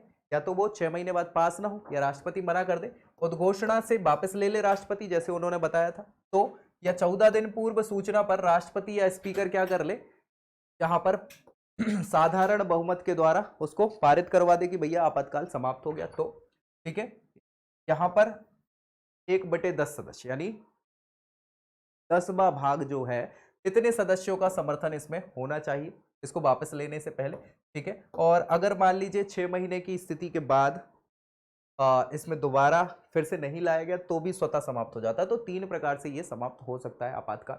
इसके प्रभाव क्या क्या पड़ते हैं? संघीय कार्यपालिका, राज्यपालिका को निर्देश देने का अधिकार प्राप्त हो जाता है, यानी कि राज्यों की कार्यपालिकाओं की कोई स्थिति बचती नहीं है। 353 में अनुच्छेद में ये बताया गया कि अब पूरा का पूरा केंद्रीय राज्यपालिका जो मतलब कार्यपालिका है वही पूरे नियम कानून देश के लिए बनाएगी। ठीक है, इसमें भैया संघ सूची के साथ साथ राज्य सूची के विषयों पर भी कानून बनाने का अधिकार किसको? केंद्र को प्राप्त हो जाता है। युद्ध और बाह्य आक्रमण की स्थिति में आर्टिकल 19 खत्म हो जाता है, जो स्वतंत्रता का अधिकार है वो स्वतः समाप्त हो जाता है, और सशस्त्र विद्रोह की स्थिति में राष्ट्रपति इसकी उद्घोषणा करता है, याद रखिएगा, ऐसा अनुच्छेद 358 में बताया है। ठीक है, सशस्त्र विद्रोह, बहुत बढ़िया। राष्ट्रपति के प्रभाव जो है राष्ट्रीय आपातकाल के प्रभाव में अनुच्छेद 20 और 21 ये कभी खत्म नहीं होता, याद रखिएगा। मूल अधिकारों को छोड़कर सभी मूल अधिकार राष्ट्रपति के द्वारा क्या है, खत्म हो जाते हैं उद्घोषणा के साथ अनुच्छेद 359 में। विधायिका कार्यपालिका इन पर पूर्ण अधिकार इनको प्राप्त हो जाता है। राष्ट्रीय आपातकाल लागू होने पर राष्ट्रपति की उद्घोषणा के द्वारा संघ और राज्य के बीच राजस्व का जो वितरण है वो रुक जाता है, और इसको 6 महीने तक संसद के समक्ष रखना पड़ता है, सारी चीजें हो जाती है। राष्ट्रीय आपातकाल के समय संविधान पूर्णतः कैसा हो जाता है? एकात्मक यूनिटरी प्रकृति का हो जाता है, पूरी पावर केंद्र के पास चली जाती है, इसमें कोई भी प्रश्न नहीं लगाया जा सकता। ठीक है, अगर मान लीजिए राज्यों में संवैधानिक तंत्र की विफलता हो जाए, यानी राज्य आपातकाल लग जाए, तो क्या होगा? तो भैया राज्य में सरकार का गठन अगर नहीं हो पा रहा हो, यदि किसी सरकार के अपदस्थ होने पर कोई वैकल्पिक सरकार का गठन नहीं हो पा रहा हो, विश्वास प्रस्ताव में क्या है, सरकार जो है अविश्वास मिल गया हो उसको, ठीक है, तो भैया ऐसी केस में क्या होगा? कोई संघ द्वारा निर्देशों का पालन करने में प्रभावी ना रह रहा हो, तो सरकार द्वारा संविधान के आदर्श मूल ढांचों के विपरीत कार्य किया जा रहा हो, ये सभी के सभी आधार है राज्य या राष्ट्रपति शासन लगाने के। ठीक है भाई, तो इसमें क्या होगा? राष्ट्रपति राज्यपाल को यह आदेश दे देगा। पहले तो राज्यपाल ही बताएगा राष्ट्रपति को कि भैया माहौल खराब है राज्यों का, इनसे काम नहीं हो पा रहा है, नहीं हो पा रहा है, तो राष्ट्रपति महोदय क्या करेंगे? संबंधित राज्य सरकार को क्या कर देंगे? समाप्त करने के बाद राष्ट्रपति शासन लगा देंगे। वहां पर चलेगी किसकी? राष्ट्रपति की चलेगी। राष्ट्रपति सारे के सारे काम किसको? राज्यपाल को सौंपेगा, राज्यपाल की वहां चलेगी, लेकिन राष्ट्रपति बताएगा। राष्ट्रपति को कौन बताएगा? केंद्र सरकार बताएगी। यही होता है। 2 माह के भीतर संसद के दोनों सदनों के द्वारा विशेष बहुमत से इसकी मंजूरी आवश्यक हो गई है, और लोकसभा के ना होने पर राज्यसभा द्वारा मंजूरी इसकी होनी चाहिए, और जब लोकसभा फिर से बैठेगी तो 1 माह के भीतर उसकी अनुमति मिल जाए, तभी राष्ट्रपति शासन लगाया जा सकता है। 44वें संविधान संशोधन के द्वारा 6 माह की अवधि के लिए ही ये अब राष्ट्रपति शासन लगाया जा सकता है, और फिर भैया निर्वाचन आयोग को बोल देंगे कि नए चुनाव कराओ, सारी चीजें कराओ। ठीक है, ऐसे 3 वर्ष तक मैक्सिमम लगाया जा सकता है अगर राष्ट्रीय आपातकाल हो तो, और आगे 1-1 साल की अवधि में बढ़ाया जा सकता है। ठीक है, राष्ट्रपति शासन की अगर बात करें तो राज्य की कार्यपालिका शक्ति किसके पास? राष्ट्रपति के पास आ जाती है, और वह स्वयं अपने किसी अधीनस्थ अधिकारी के द्वारा, मतलब राज्यपाल के द्वारा इसका प्रयोग करता है। राज्य की विधायिका शक्ति किस में पहुंच जाती है? संसद के पास पहुंच जाती है। संसद ही उस राज्य के लिए कोई भी कानून बनाते हैं। याद रखिएगा, उच्च न्यायालय की शक्तियों का किसी प्रकार से कोई प्रभाव यहां पर नहीं पड़ता है। राष्ट्रपति शासन की वापसी क्या हो जाता है? राष्ट्रपति ही इसकी उद्घोषणा कर देते हैं, वापस ले लेते हैं, तो इसकी समाप्ति हो जाती है। 356 के दुरुपयोग, यानी कि राष्ट्रपति शासन जो है इसके दुरुपयोग को रोकने के लिए क्या किया गया है? तो भैया 1994 में एक केस आया था, बम्बई मुंबई मामला था, इसमें सुप्रीम कोर्ट ने अलग अलग निर्देश दिए थे। क्या निर्देश दिए थे कि राष्ट्रपति शासन तब तक लागू नहीं किया जा सकता जब तक राज्यपाल के द्वारा लिखित रिपोर्ट राष्ट्रपति को ना प्रदान की जाए। धर्मनिरपेक्षता के हनन होने पर ही राज्य सरकार की बर्खास्तता वैध की जाएगी और नए दल के सत्तारूढ़ होने पर राज्य सरकारों की जो बर्खास्तगी है वो अवैध मानी जाएगी। बर्खास्तगी का जो आधार है वो राजनीति से प्रेरित होने पर या न्यायालय द्वारा यथास्थिति बनाए रखना संभव है और संसद द्वारा उद्घोषणा होने पर ही अनुमोदन के द्वारा संसद को भंग किया जा सकता है। मंत्रिमंडल के द्वारा राष्ट्रपति को सौंपे गए परामर्श संबंधी दस्तावेजों की मांग न्यायालय कर सकता है और मुंबई मामले में उच्चतम न्यायालय ने निर्धारित किया कि राष्ट्रपति शासन का प्रयोग अंतिम विकल्प के तौर पे होना चाहिए, पहला विकल्प नहीं होना चाहिए। ठीक है, यदि यह आधार जो है असंगत, मनमाना या भेदभावपूर्ण होता है तो इस निर्णय को असंवैधानिक ठहराया जा सकता है और विघटित विधानसभा को फिर से पुनर्जीवित किया जा सकता है, ताकि भैया इसको आप गलत फायदा ना उठाएं। वित्तीय आपातकाल अनुच्छेद 360 में है। इसके अंतर्गत राष्ट्रपति को किसी वित्तीय आपातकाल की शक्ति प्राप्त है और राष्ट्रपति को अगर लगता है कि देश की वित्तीय स्थिति खराब है, संकट में है साख, तो ऐसी कंडीशन में वित्तीय आपातकाल की घोषणा कर सकते हैं। वित्तीय आपातकाल की प्रक्रिया क्या है कि भैया 2 माह तक व्यवहार में रहेगी ये उद्घोषणा तक, और उसके बाद दोनों सदनों का विशेष बहुमत से अनुमोदन प्राप्त होने पर ही इसको 6 महीने के लिए लगाया जा सकता है, आगे बढ़ाया जा सकता है। इसके प्रभाव राष्ट्रपति किसी भी राज्य को वित्तीय मामलों में निर्देश पालन करने की आज्ञा दे सकता है और अपने सार्वजनिक कर्मचारी जितने हैं उनके वेतन भत्तों में कटौती कर सकता है।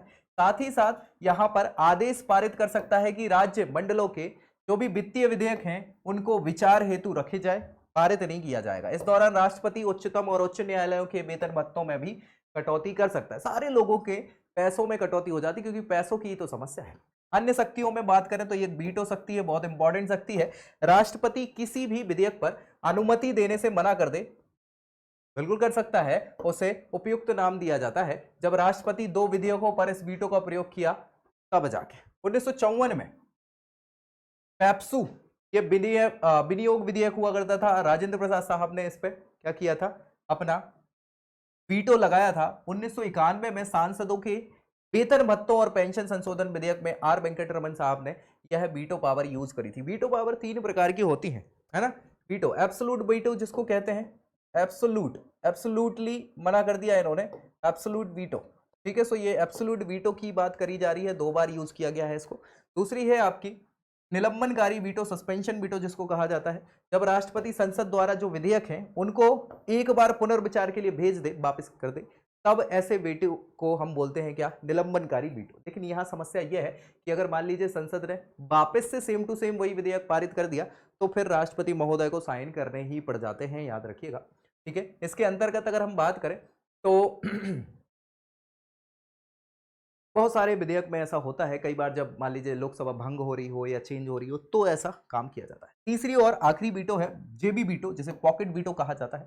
राष्ट्रपति किसी विधेयक को ना तो अनुमति दे और ना ही वापस लौटाए तो ऐसी को जेब में रख लेना या पॉकेट जेबी वीटो कहा जाता है। और इसका उपयोग एक बार कर लिया था डाकघर पोस्टल बिल में। किसने कर लिया था, ज्ञानी जेल सिंह साहब ने उस समय कर लिया था पॉकेट वीटो का यूज। और ये कई बार पूछ लिया जाता है, पॉकेट वीटो का यूज किसने किया था, ज्ञानी जेल सिंह साहब ने। डाकघर संशोधन बिल था या पोस्टल बिल कहलाता है।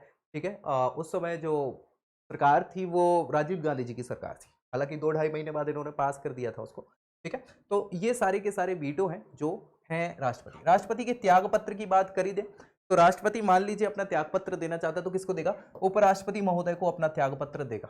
ठीक है, उपराष्ट्रपति द्वारा लोकसभा अध्यक्ष को राष्ट्रपति के त्याग पत्र की सूचना दी जाती है। अनुच्छेद 62 है जिसमें राष्ट्रपति का अगर पद खाली है तो क्या किया जाएगा, उपराष्ट्रपति महोदय को 6 महीने के लिए मैक्सिमम है, ये याद रखिएगा, राष्ट्रपति घोषित किया जा सकता है। वो अपना दायित्व तो संभाल सकते हैं राष्ट्रपति का, क्योंकि ये पद उपराष्ट्रपति का हमने बनाया ही इसलिए है कि राष्ट्रपति की अनुपस्थिति में उपराष्ट्रपति ही राष्ट्रपति के दायित्वों का निर्वहन करेगा। ठीक है, सो आर्टिकल 62 में यह बताया कि उपराष्ट्रपति राष्ट्रपति बन सकते हैं, लेकिन अधिकतम 6 महीनों के लिए। क्यों, क्योंकि यहां बताया है कि राष्ट्रपति का पद मैक्सिमम 6 महीने तक ही खाली रह सकता है। ठीक है, किसी और कारण बस असमर्थ है तो सुप्रीम कोर्ट का मुख्य न्यायाधीश, अगर मान लीजिए उपराष्ट्रपति अवेलेबल नहीं है तो सुप्रीम कोर्ट के मुख्य न्यायाधीश को राष्ट्रपति का पद संभालना पड़ेगा। अगर मान लीजिए वो भी अनुपस्थित हैं तो क्या होगा, फिर वरिष्ठतम जितने जज हैं उन पर ये पद का दायित्व सौंपा जा सकता है।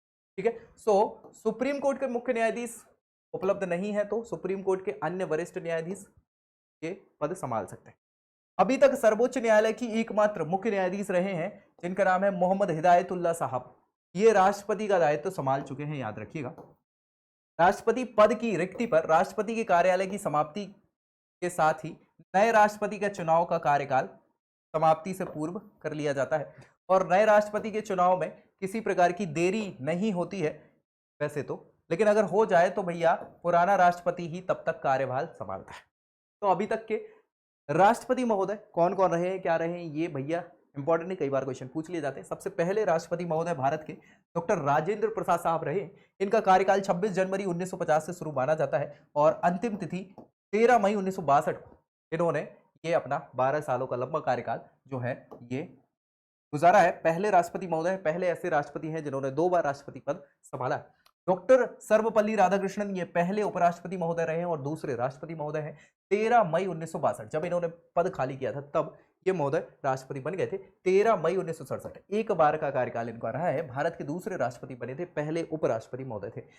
जाकिर हुसैन साहब जो हैं पहले मुस्लिम राष्ट्रपति हैं, याद रखिएगा, बहुत बार ये क्वेश्चन पूछा जा चुका है। 13 मई 1967 से 3 मई 1969 ये पहले ऐसे राष्ट्रपति महोदय भी हैं जिन्होंने अपने कार्यकाल में ही मृत्यु हो गई थी, पूरा कार्यकाल नहीं कर पाए थे, याद रखिएगा। तीसरे राष्ट्रपति रहे पराह वेंकट गिरी साहब, बीबी गिरी साहब इनको बोलते हैं। ये चौथे राष्ट्रपति रहे थे 3 मई, ये देखिए 3 मई 1959। क्यों? क्योंकि उस समय जब इनकी मृत्यु हुई थी जाकिर हुसैन साहब की अचानक से, तब उपराष्ट्रपति बीबी गिरी साहब थे। तो जब राष्ट्रपति अनअवेलेबल होते हैं तो उपराष्ट्रपति ही क्या होते हैं, यहाँ पर पद संभालते हैं। ठीक है, सो इनने बहुत ज्यादा समय तक तो नहीं, जब तक चुनाव ना हो जाए। चुनाव हुआ 20 जुलाई 1969 को। ठीक है, तो भैया चुनाव में, अब उस समय मैंने बात करी हुई थी कि भैया राष्ट्रपति बनने के लिए लाभ का पद नहीं होना चाहिए, उपराष्ट्रपति थे ये, इनको राष्ट्रपति बनना था, इनने पार्टिसिपेशन किया था तो उपराष्ट्रपति के पद से त्याग पत्र दे दिया। अब उपराष्ट्रपति थे तभी तो राष्ट्रपति के पद पर बैठे थे, वो नहीं रहे तो उनकी जगह कौन आएंगे, सर्वोच्च न्यायालय के मुख्य न्यायाधीश। कौन थे भैया? मोहम्मद हिदायतुल्लाह साहब। ये महोदय 20 जुलाई 1969 से अगस्त 1969 24 तारीख तक, जब तक चुनाव संपन्न नहीं हो गए, जीत नहीं गए, कौन? बीबी गिरी साहब। तो वापस से बीबी गिरी साहब जो हैं ये राष्ट्रपति बन जाते हैं, ये चौथे राष्ट्रपति बनते हैं। ये कार्यवाहक राष्ट्रपति रहे हैं, याद रखिएगा, कौन? मोहम्मद हिदायतुल्लाह साहब पहले।